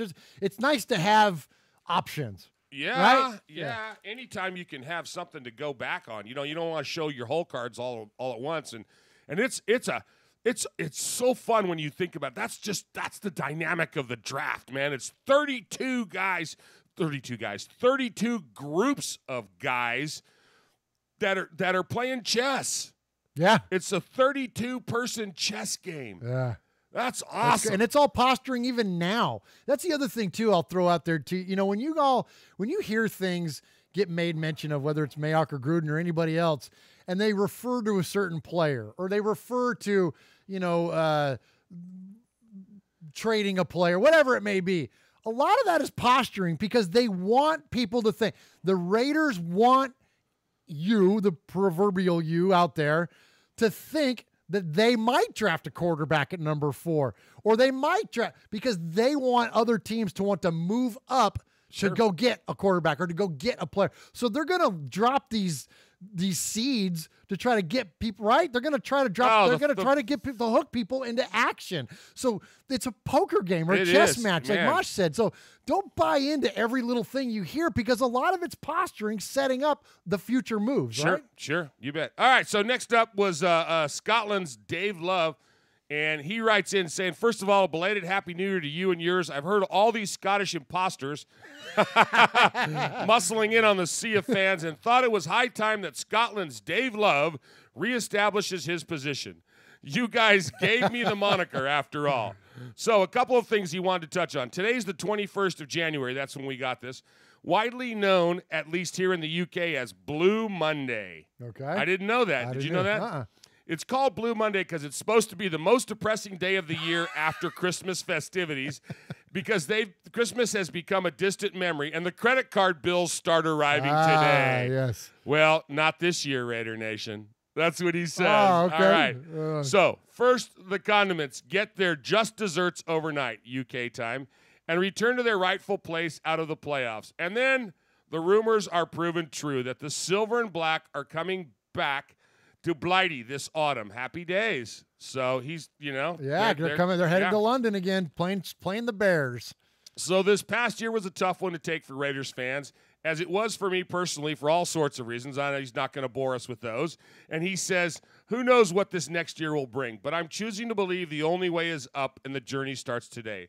On a personal note, I know how glad I am, and many other fans are, that we discovered you guys. Well, thank you for that. Thank you. Connecting with you and talking about my love for the Raiders on the show was a personal highlight for me and set against the tough 2018. It only made me realize how important my Raider fandom is in my life. So he goes on to thank us for what we do, and he wishes all the best to all of Raider Nation for the 2019 season. Wow. Awesome. 2019. Does that trip you out? That just blows my mind. Yeah. It just blows my mind. In next year, when we do 2020, are we going to have like Barbara Walters? Oh, clips? you know it, yeah. Hugh Downs and all that stuff. Yeah, absolutely. And so thank you to David for that email. Scotland's David Love. Yeah, because we before the London game, we interviewed David, and I said to him, I said, well, what can we promote for you? And I said, well, what can I, because everybody's got a website or something. And he goes, I don't know what. And I said, well, you're from Scotland, so you're going to be officially Scotland's David Love. Yeah. I said, you're going to represent the entire country. All of no Scotland. pressure. All right, so Mojo sent us and we've heard, we love Mojo. He's always on here, and Mojo says, I've been quiet about what led me to the nation and my Raider fandom. Okay. But it's time. And he titles this Open Kimono. So here's, as I read this, I'm like, oh, boy. So here's my story. I grew up in Charlotte, and we didn't have a team. I started rooting for the Panthers in 2002 to make my brother happy. When I moved to San Diego, my boys started school, and we watched the Chargers every weekend. Once that happened, the Panthers turned it around and made the playoffs. That started the legend of the Cantrell curse. That offseason, I saw Mark Davis, Kronk, and Dean Spanos on TV. Spanos was pissed he didn't get the LA slot, and I was furious. I decided that I would root for the most hated team in San Diego, the Raiders. Once I went to a Raiders game and felt the family and love from the nation, I was hooked. It was the fan experience I've always longed for.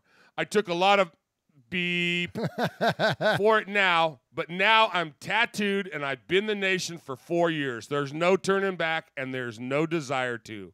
Mojo Raider. Awesome, man. Right on, Moj. Absolutely. That's cool, man. Hey, fandom is only defined by your passion for the team.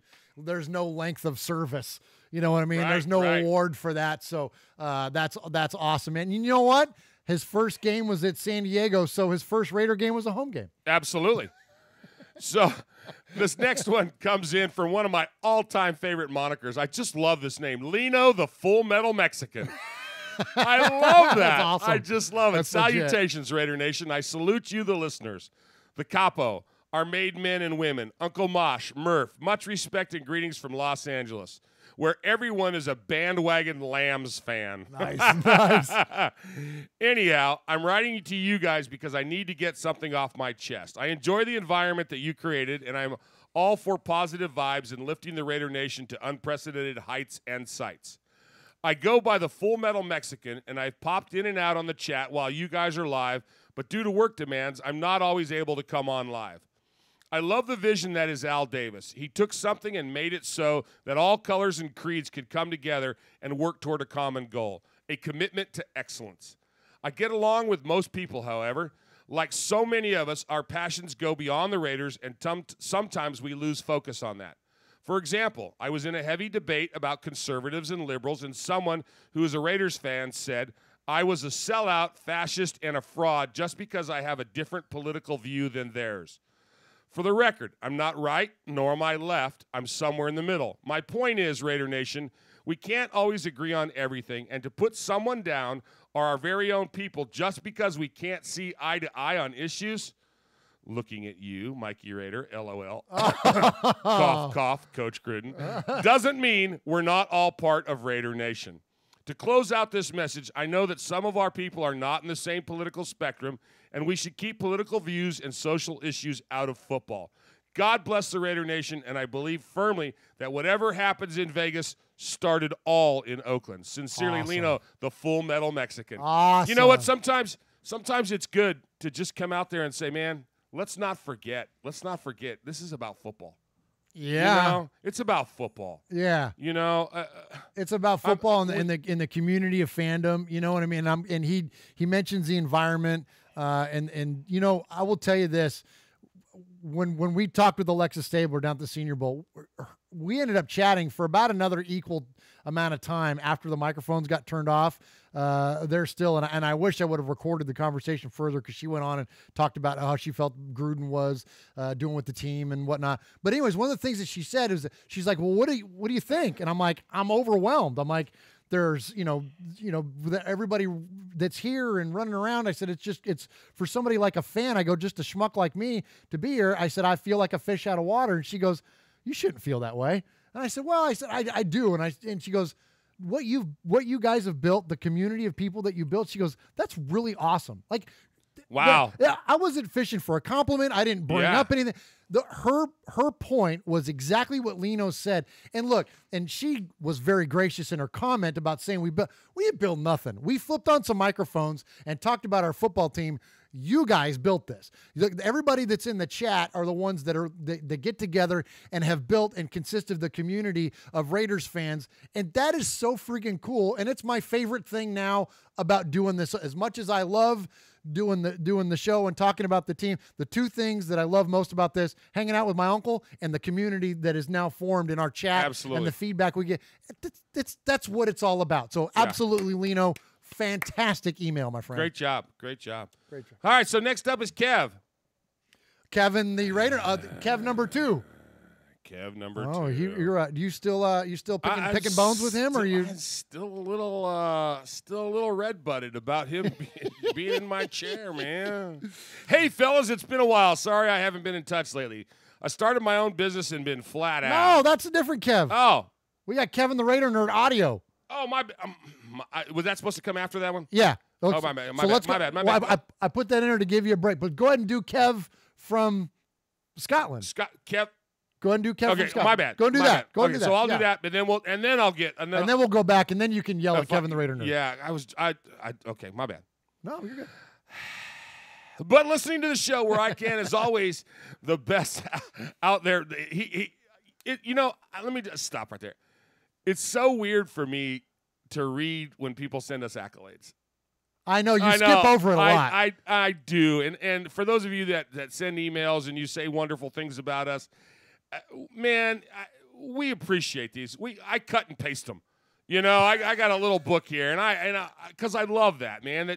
But it's just I just don't want us to sound like we're blowing our own horns, So anyway, that's why sometimes I skip over it when you say wonderful things about us, and mostly when you say them about me.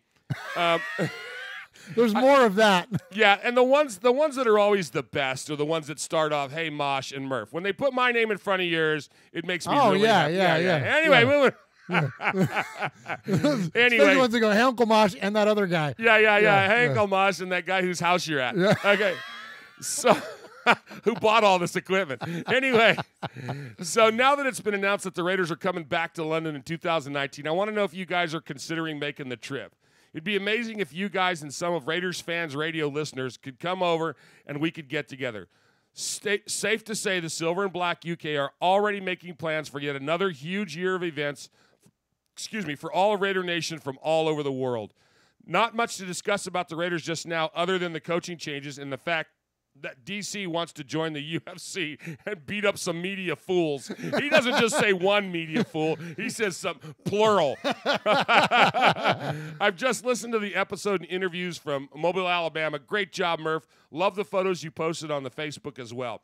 One thing I want to ask you guys, I'm sure you made me a made man a couple of months back because I had called in and had 2 emails read out.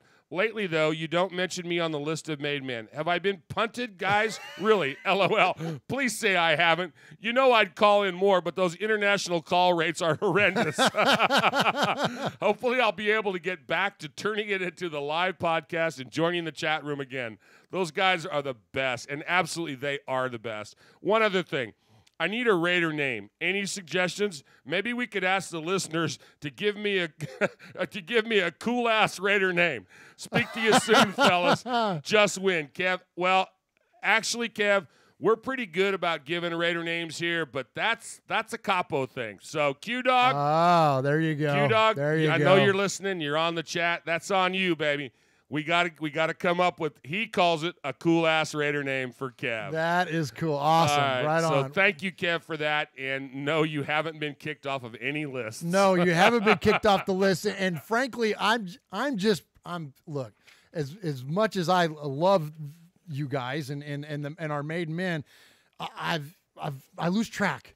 I lose track. I got it. You got the list, Mosh? You want me to read it? Please, yeah, give these guys the proper accolades because it's kind of a big deal. These are the most loyal supporters of Raiders Fan Radio, and the whole reason we started this thing was to give respect to these guys, and dang it, I fall short. So hook them up, Mosh. All right. Made men, Jimmy Z, Johnny and SD, Chuck Splatterhead McCann, Ron in Alliance, Ohio, the Dakota Raider, Aaron the Q-Dog Raider, Red in Yakima, Jim from the East Coast, Yayo, Big Raider Trucker, Wyoming Raider, Diego in Georgia, Running Bear in Tulare, Mojo Raider, Junior in SD, Monster Mash Ken, Steve in Houston, Jesse in Kentucky, B-Dog in a pasture, Max in San Diego, Eye Patch, Alex in Tucson, Ruben in Vegas, Kevin the Raider Nerd, Kev that we just heard from, and Alberto in L.A. Absolutely. Great. Thank you to the Made Men. You guys rock. Our show is nothing without you guys, and so absolutely you get nothing but respect for us, Kevin. Absolutely. Kev, Q-Dog is on it. So he doesn't know it yet, but I'm sure he's listening. So Q-Dog, you're out there. Kevin the cool-ass Raider wants – actually – I like it. Oh, let's mix it. I like it. Okay, yeah. Well, there it is. That's it. Yeah, that's it. There it is. Yeah. All right. Good stuff, guys. Good job. Good job. All right, let's see. We got one more. So you want an audio from you? We got Kevin the Raider Nerd's audio from you. Oh, Kevin the Raider Nerd. I'm sorry. Back on that. Okay, here we go, and let's listen. Hey, Murf. Hey, Uncle Mosh. Hey, little Murf. This is Kevin the Raider Nerd. Just want to say I'm looking forward to you guys bringing out your new show this coming week here. Actually, I think you're recording it tonight. Murf, I just want to say I really, really enjoyed all your Senior Bowl picks and your updates. I'm really, really looking forward to that show you guys are going to do tonight, and I'm really, really excited about that. I did have a question for you. Since you were in the action there, did you come across any top rookie prospects that maybe weren't on the radar but now are? I'm kind of curious about that. Also, I want to do a shout-out to Raider Beto. I just want to say, bro, I got your back. I'm really glad that you called out my co-host, Kyle, who's the Chiefs fan. I gave him a chance to kind of maybe, talk about that statement that he made about L.A. fans. And he kind of backtracked a little bit on a recent episode of our NFL show, the End Zone, and he kind of said, he wasn't really targeting Raider fans. He was just saying LA fans in general. I was like, yeah, okay, whatever. But anyway, his Chiefs lost, so he can suck it. Anyway, I wanted to also mention to you, Murph, you were talking about 112, episode 112, about the Raiders versus Jets game. When you were talking about that game, I realized I was actually in New York at the time listening to that on the radio while I was driving from, I think, LaGuardia Airport to New Jersey, and I was going through Manhattan, and I was stuck in traffic, and I was in a rental car. I was there on business, and I was listening to that game live.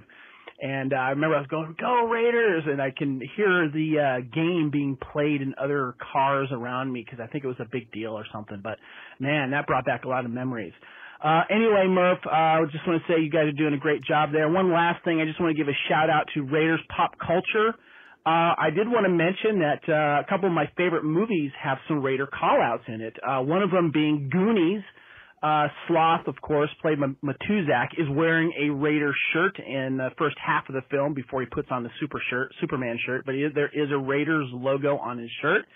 And also one of my favorite movies of all time and guilty pleasure is Demolition Man. About 16 minutes into the movie, Sandra Bullock's character, Lelina Huxley, is in her office, and she's a huge, 20th century pop culture fan because it takes place in the future, and she actually has a Raider helmet there sitting right behind her on her desk. So I just want to let you guys know about that. Anyway, keep up the good work. Looking forward to seeing you guys do the live stream on YouTube. Talk to you later, guys. Bye.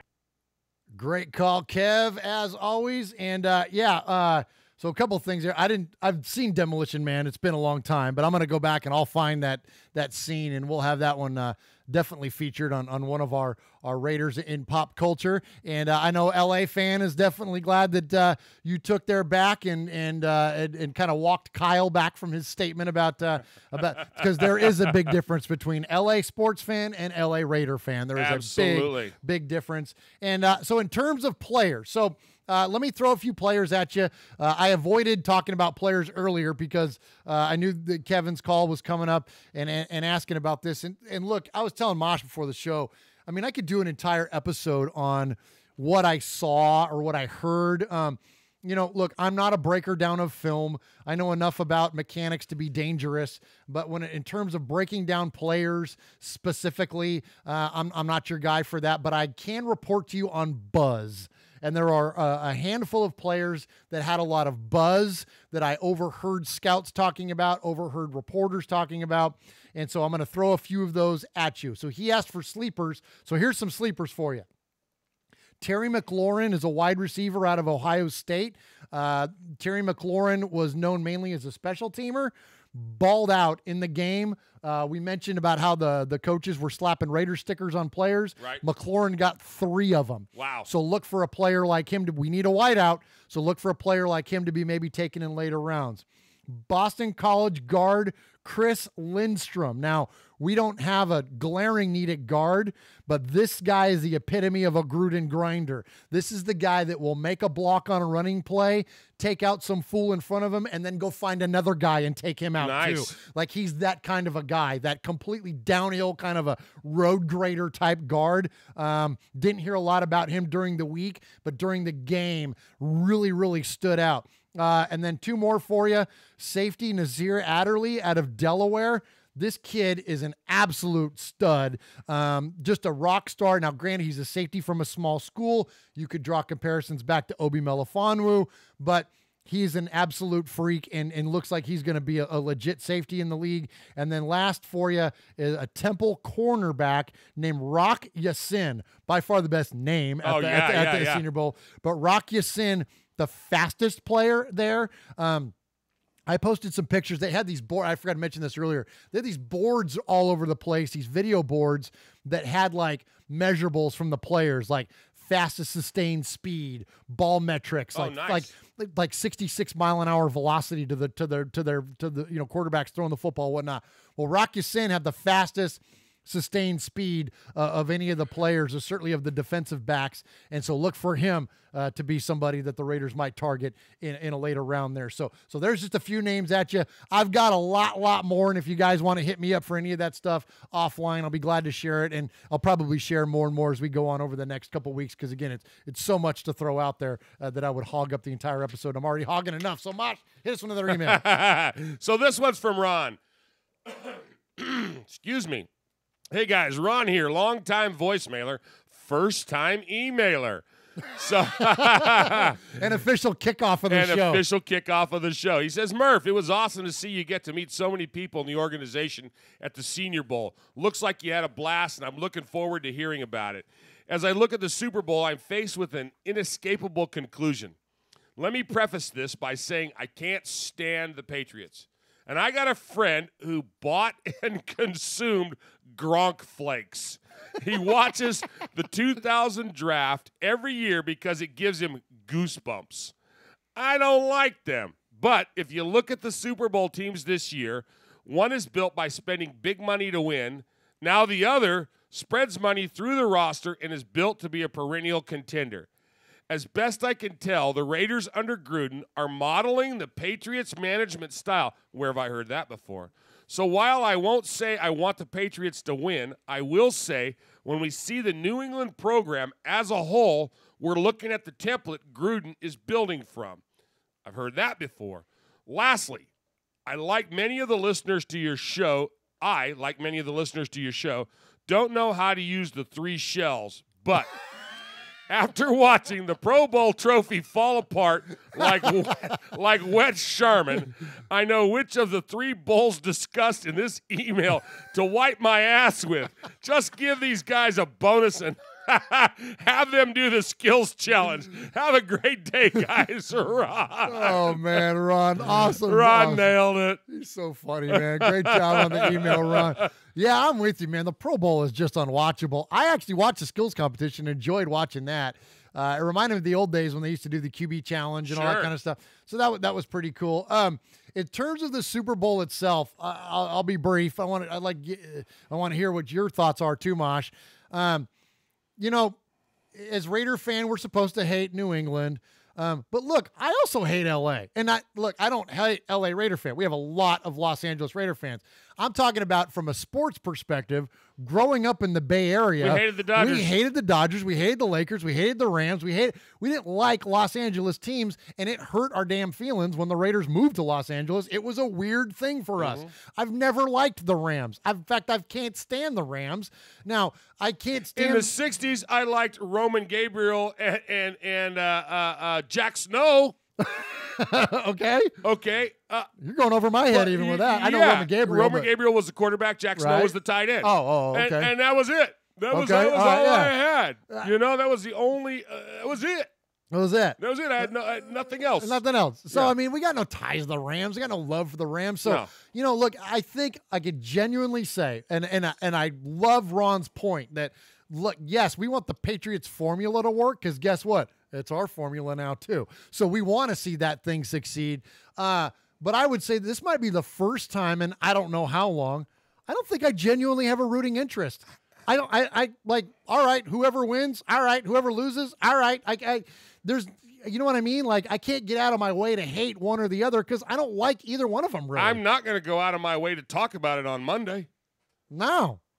And in fact, we're going to do a Super Bowl show on Sunday, and guess who we're going to talk about? It ain't going to be one of them. Yeah, we're going to talk about the Raiders. Yeah. Our Super Bowl show will not be about the Rams or the Pats. No, it'll be about the Raiders That's Super Bowl. right. Absolutely. All right, Mike. Last one I got to read here. Hey, fellas. Good to see you back in the cave. First, congratulations, Murf, on your Senior Bowl coverage. Matt Schneidman had some intriguing thoughts, and Alexa Stabler was inspirational. Let's hope she gets a Raider signed up. The playoffs are done. It was nice to see Kermit and the Chiefs implode. Chiefs Kingdom. Oh, please. Oh, scary. I can't call the Super Bowl score. If the Rams were playing anyone else, I think they'd be a shoo-in. But it's Belichick and Brady, and they seem to find a way to get things done most of the time. A few quick things to finish off. The most important decision this weekend is Coach Flores in the Hall of Fame vote. I agree. I'm crossing everything in hopes for him. Where are we playing next year?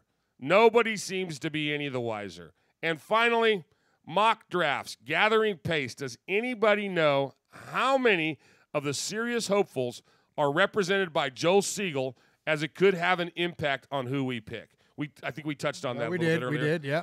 Love to Raider Nation. Love you guys. Thanks for your work and passion. Regards, Paul Egerton, Shropshire, Mississippi. All right, Paul. Great job on the email there, buddy. Yeah, I think we kind of hit on most of those things there. So, and we're getting a little bit short on time. So I appreciate the email as always, my friend. Hope we answered your questions, and if not, we're going to certainly follow up with a lot more coming on the draft. All right, let's get to some voicemails. First off, we'll hear from our buddy Houston Raiders Steve.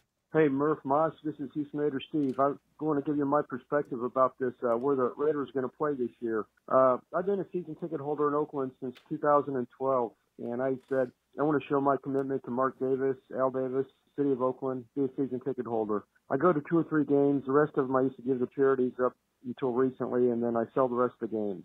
I stay in Oakland up until this last year. I spend money in Oakland. I'm always trying to promote the Oakland Raiders.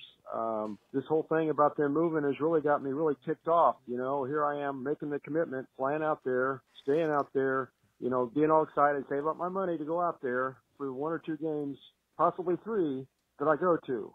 You know, I'll be a fan when they go to Las Vegas. This whole thing, Mark Davis can make it really easy and just go ahead and play the last year in Oakland. I was at the owners' meetings back when they were thinking about going to Carson. I live in the Houston area. I saw Zenny Abraham there. He was telling us what's going on. Dr. Death was there, of course. Grizz was there, of course. And this whole thing about this lawsuit, I don't think it's winnable. And so it's basically Mark being mad. You know, everybody, we got our hopes up on Facebook this week saying that they were going to meet this Friday, and then Mark says, there's no way he's going to meet with these people. Well, you really ticked off your season ticket holder base. Money that I've got to think, okay, am I going to set aside money this year for a season ticket, going back and forth talking to other people that are season ticket holders? I'm at a point right now where I don't give a rip where they play and everything. I'll still be a Raider fan, always be a Raider fan. But you know what? This thing is worse than the Kardashians. How many husbands did Elizabeth Taylor have? This whole thing is a joke. There's a map. All these places they're going to play. San Antonio, Fresno, San Diego. And I'm thinking, if they play in San Diego, how are they going to deal with that about their season ticket holders? Where their seat's going to be at San Diego. I'm at a point right now where I don't give a rip where they're playing.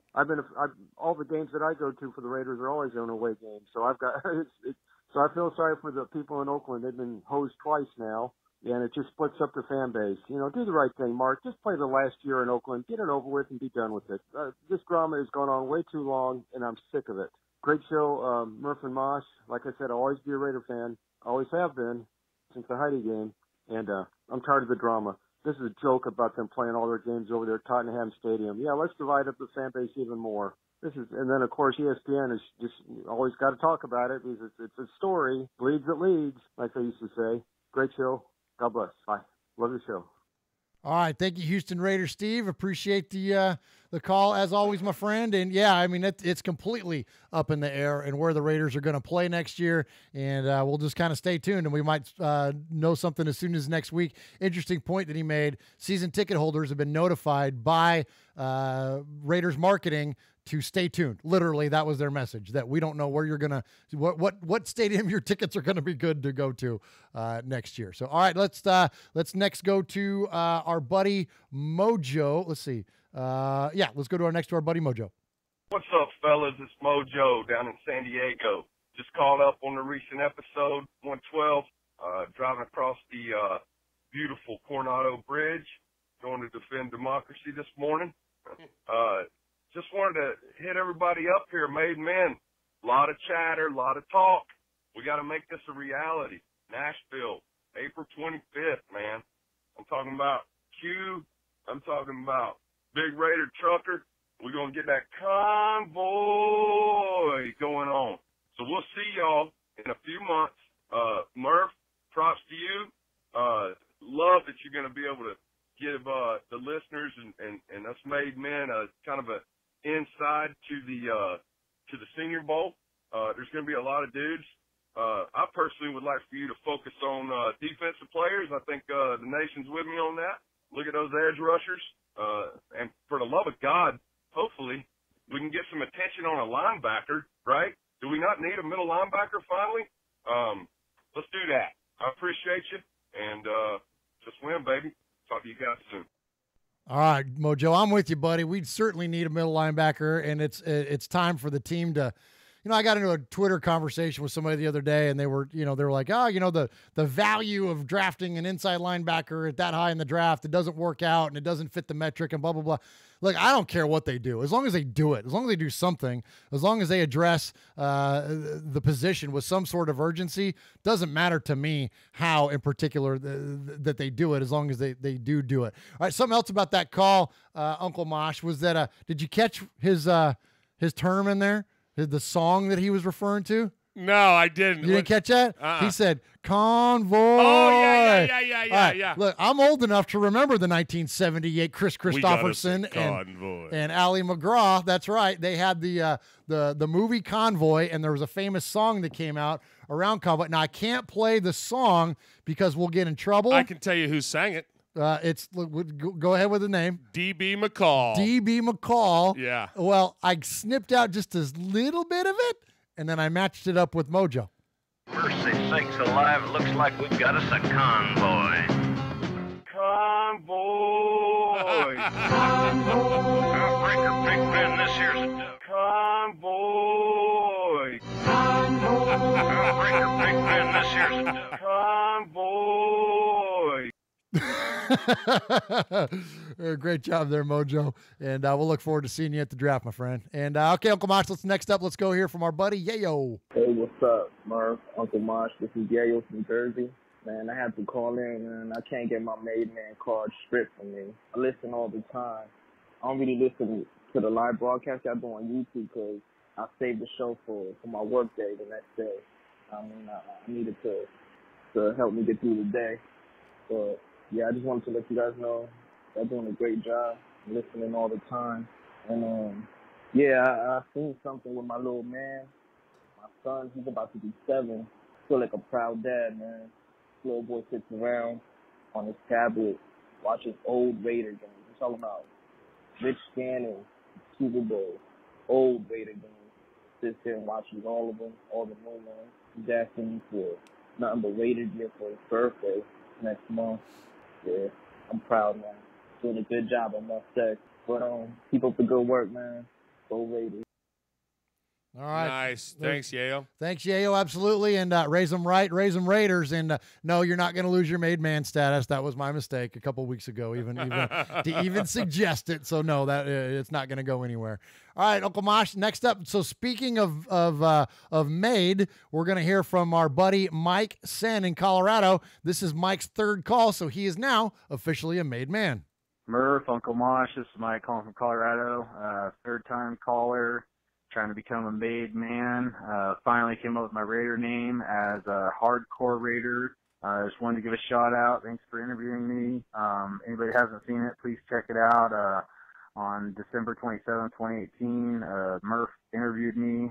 Michael Sen is the name, and just had a good message for Raider Nation. So anyways, if you guys would be gracious enough, I'd like to read something. I wanted to wait till all the emotions died down before I kind of let this out of the bag. So in 2014, we had, I think it was Dennis Allen as our coach, and it was really disappointing through all the years with coaching and stuff. And so I kind of went off the limb, looking like some crazy madman. I sent a message to John Gruden on Facebook, and pretty much anybody that might be related to him. So a few people I told I was pretty crazy for doing it, but I just want to read Raider Nation what I wrote to John Gruden back in 2014. John Gruden. My name is Mike Sen. I met you at Glacier National Park in Montana in 2005.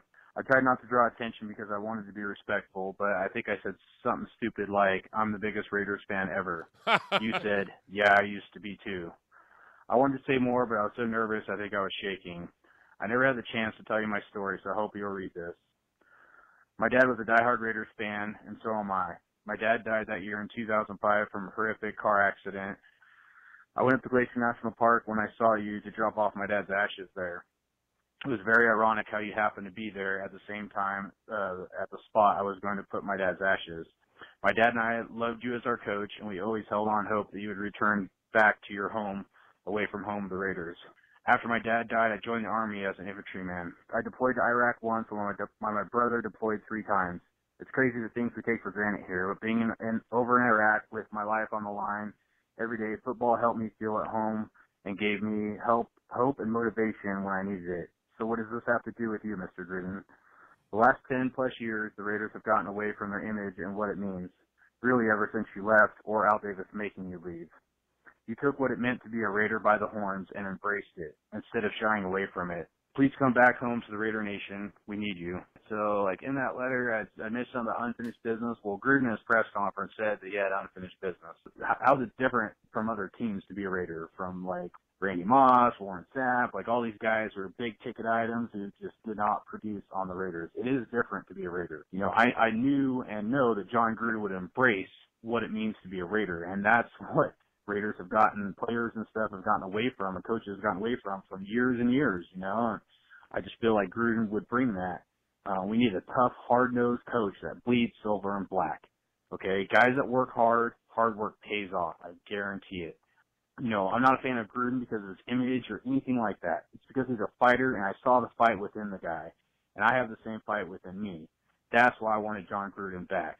To stick up to the Raiders, the Raider players, the organization, somebody to embrace what it means to be a Raider. That's so much more important to me when to have a coach that's going to have your back. And that's why I wanted John Gruden back and held on hope for 15 years fighting for this dude. Him and Mayock, man, that's a recipe for success down the road. I guarantee it. Guys that fight hard and times will get better. I know they will.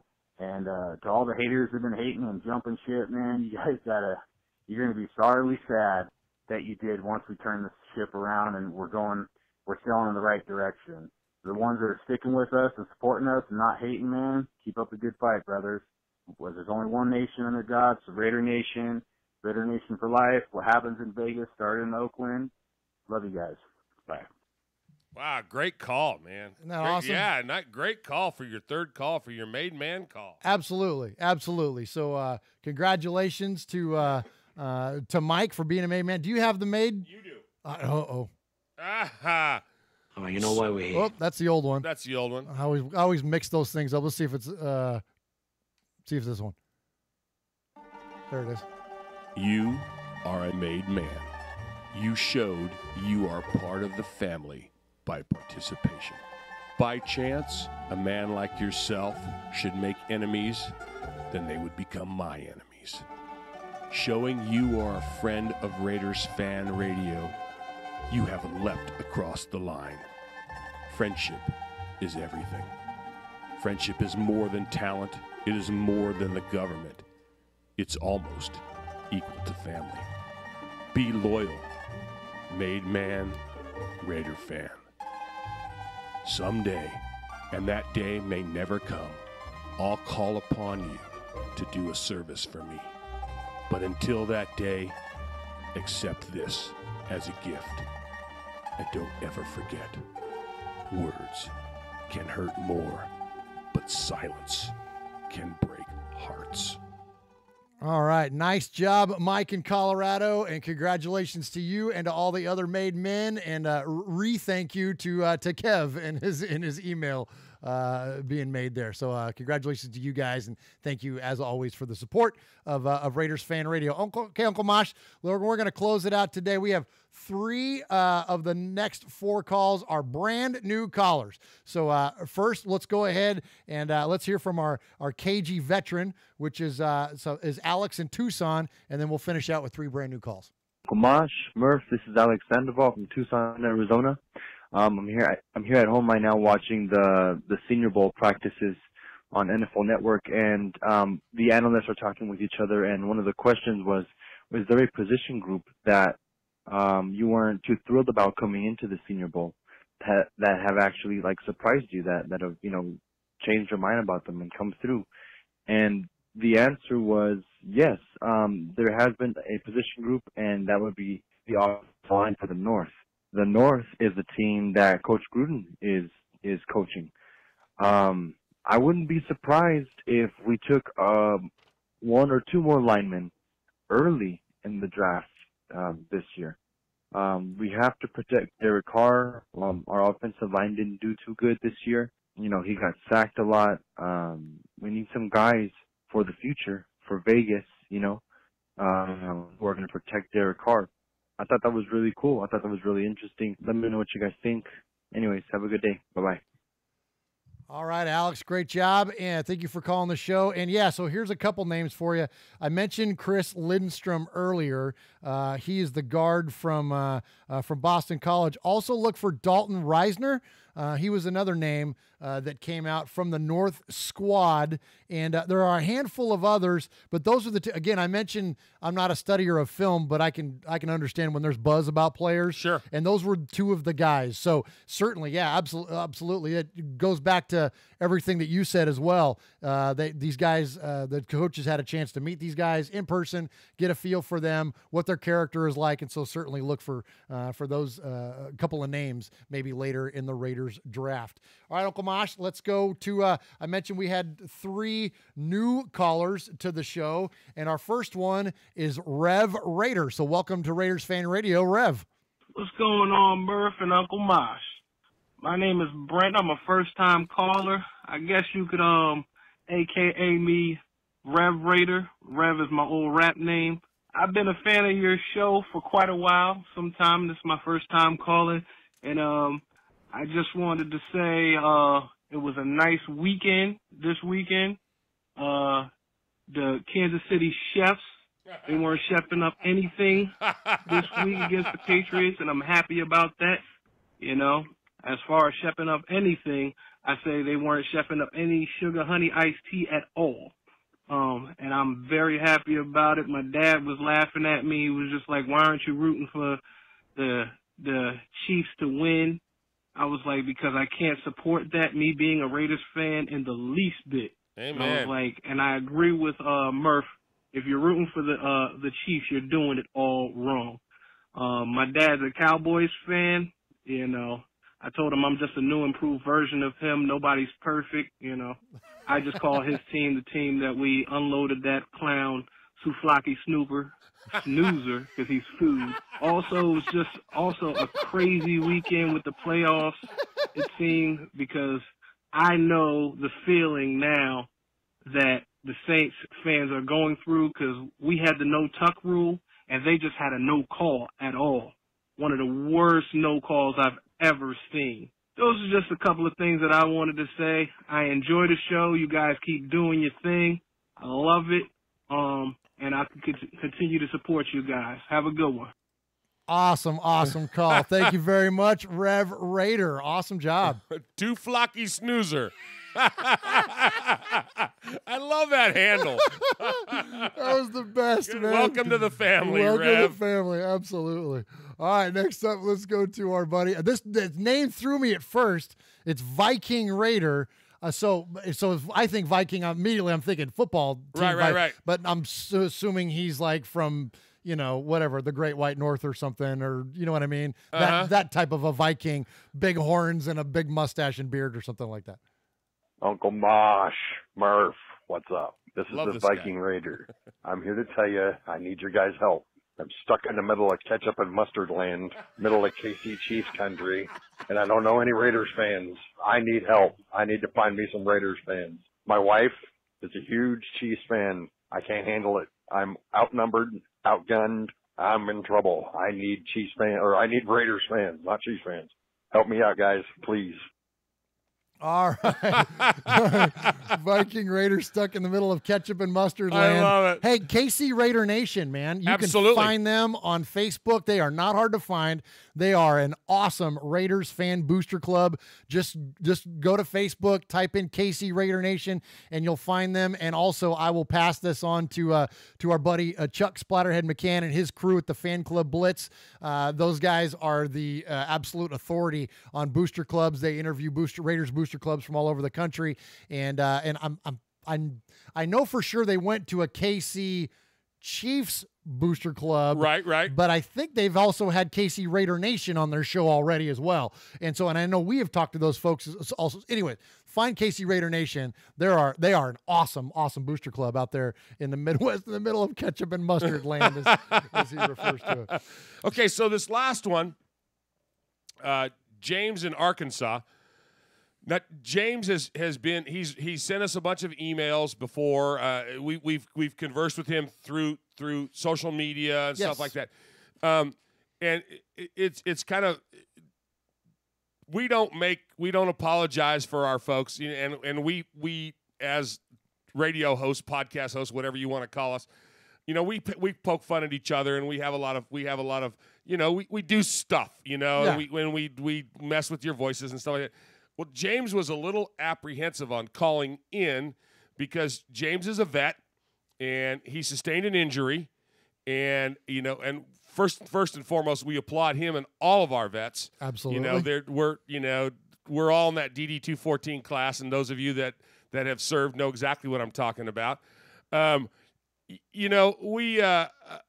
he's got a speech impediment. So that's not something. This isn't like we've picked on some of the people that we're like, hey, was that guy drinking or what? That's not like that. He's so to have the guts to call in to a radio show, man. This guy's got my utmost respect. I mean, it was a ballsy thing to do, and I applaud him and I thank him for his service and all that. But he's to sustain an injury like he did and to still keep his Raider fandom and to have that love for the nation and say, and want to share it. So we're going to hear from him. Absolutely. This is James in Arkansas. I was born a Raiders. Saw my grandfather. Now it's kind of funny. 2 or 3 years ago, breakout season, and everybody loved the Raiders. everybody. And now everybody is hating on our team, and few shows on YouTube is bashing Carr and Chucky, but I understand frustration. Losing season, and that sucks. I couldn't watch it. This year sucked. But I was thinking, if breakout season next year, like 12 or 13 wins, and everybody will jump. I told you, Carr is awesome. Chucky will be awesome. That's my point. Raider Nation, or pick someone else. Bandwagon. It's just, Chucky will not leave. 10 years. Over $100 million. That's my point. 10 years. New head coach every year. New something. I am pissed off with everyone trying to get out Carr, or people wanted John Gruden. Chucky, me too. All of a sudden, he needs to move. That pisses me off. Chucky and Carr will work. Everybody is just running for the hills or whatever. Come on. Stop all that hate, and it will be fine. Couple of years, the Raiders will be the powerhouse. You remember Big Bass? I was sitting in basic training, and I heard the Raiders picked first-round kicker, and I thought, what the hell? My grandfather called me, and everybody was losing their minds, but Al Davis was a smart man. That's why I don't care if haters like Steve A. Smith or whatever, everything will work out. That's why I'm getting pissed for the Raiders will stand up. A couple of years will be great again. I was thinking that and this, but it's all good. Everything will work out. Bye. All right, James, appreciate the phone call. James in Arkansas, great job, my man. Call us back. Continue to call us, man, and we will always be glad to play your calls. And I echo everything that Uncle Mosh said earlier, and Uncle Mosh, very well done, and thank you for that. So in terms of his call, I'm with him, man. I've said this a few times about the critics of the team. If you hate where the team plays, you hate the coach, you hate the owner, you hate the quarterback, you hate the GM, who are you rooting for? NASCAR. You know what I mean? Like, at what point do you just say, all right, well, what are you a fan of then? Yeah, you know what I mean? Like, you're a fan of the colors and the logo? Well, I mean, just leave it alone, man. If everything sucks, then come on. I'm with you, James. I'm totally with you there. Okay, so it's time to award the Sizzler. Sizzler. Sizzler. Sizzler. Sizzler. Sizzler. All right, so we had some great calls. Little did I know that Houston Steve was an owner. He was at the owners' meeting, and he brought up, I mean, how do you go from the owners' meeting to bringing up the Kardashians and Liz Taylor? Man. That's the first time Liz Taylor's ever been brought up on our show. Loved him. Convoy. Convoy's call produced a soundbite. That was amazing. Convoy's and, of course, solid. our buddy there, James in Arkansas, Viking Raider, his first call stuck in ketchup and mustard land with a wife, two flockies. The flocky snooker was the best. That might be that's our soundbite at the end of the show. Oh, yeah. Sure. And then, of course, Yayo, whose son sits around watching old Raider films on his iPad. But I got to go. This week's Sizzler, it's Mike in Colorado. great call. Mike's in the Army, man, and what a story.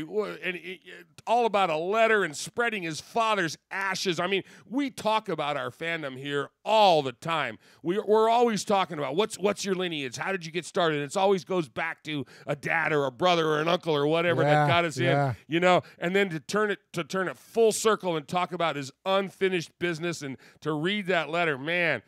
Mike in Colorado, you're it, buddy. You got the Sizzler. Sizzler. Sizzler. Sizzler. Sizzler. Sizzler. All right, so nice there job, you go. Mike. Nice job. Nice job to all the call. Mosh, we had a lot of correspondence, a big Sea of Fans mailbag. There were a few that we weren't able to get to just in the interest of time, but keep them coming, man. I promise you that's our favorite part of the show, and we will always feature as many of those as possible. We're already way long today, so definitely keep them coming, and thank you as always. Absolutely. So, did I hit that at the wrong? Yes, yeah, you were gonna hit the the Rogues Gallery. I forgot. I hit the wrong button.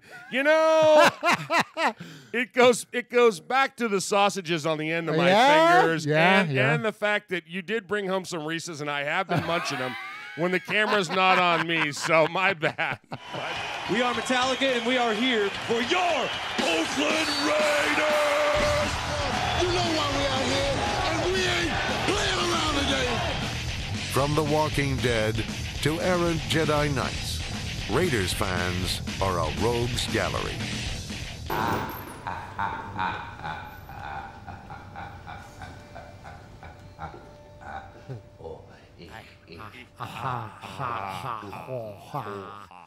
All right, Raider Nation, one of our new favorite things. We have a lot of new favorite everything, by the way. Just in case, if you haven't noticed, we have a lot of favorite things.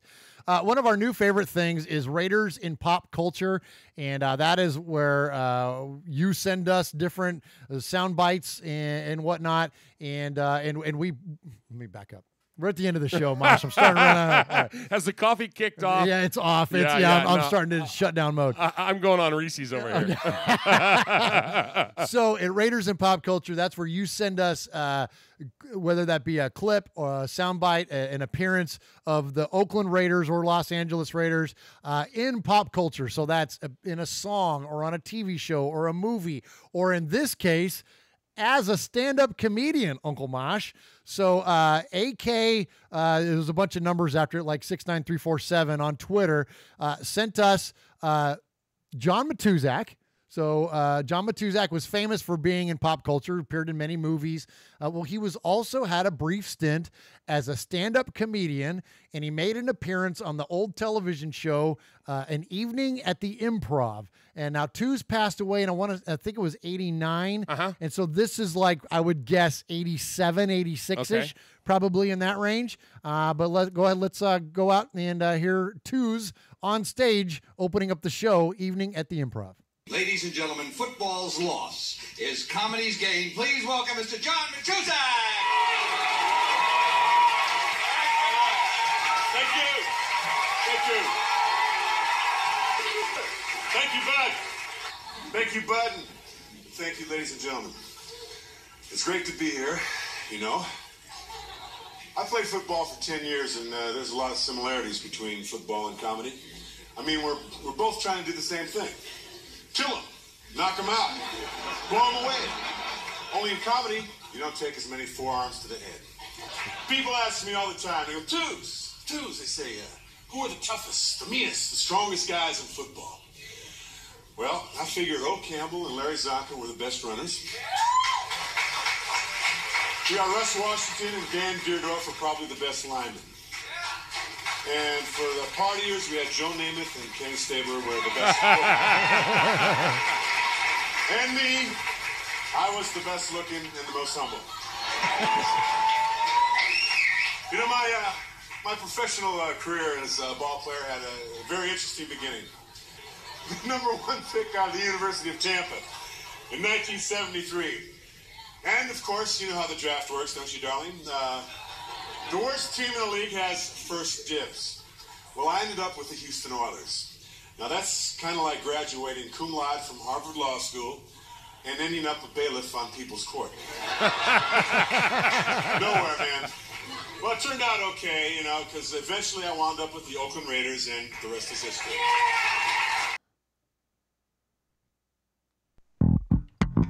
All right, Raider Nation. Appreciate you joining us, as always, for another fantastic episode of Raiders Fan Radio. You can always support Raiders Fan Radio in one of multiple ways, and that is subscribe to us. That is, here on the YouTube channel, Mosh. Subscribe to the YouTube feed. That is youtube.com/MurfFanCave. You can find our app on the Google Play Store. If you are an Android user, download it for free. If you are an Apple user, go to Apple Podcasts and subscribe and rate us there. And we appreciate the support. Appreciate everybody in the chat. Bobby Wasabi, Aaron the Q-Dog Raider, Just Win Johnny, Uncle Mosh, who's that guy? Ron Stratton. Appreciate you guys joining us. Appreciate everybody that's been in and out of the chat all night long. We appreciate you. Go Raiders, and we will talk to you next week back here on Raiders Fan Radio. Uncle Mosh, take us out. All right. Thanks for listening tonight. For Murf, this is your old Uncle Mosh, and you've been listening to Raiders Fan Radio, where we take a lighter journey into the dark side. Don't forget, Raider Nation, what happens in Vegas started in Oakland.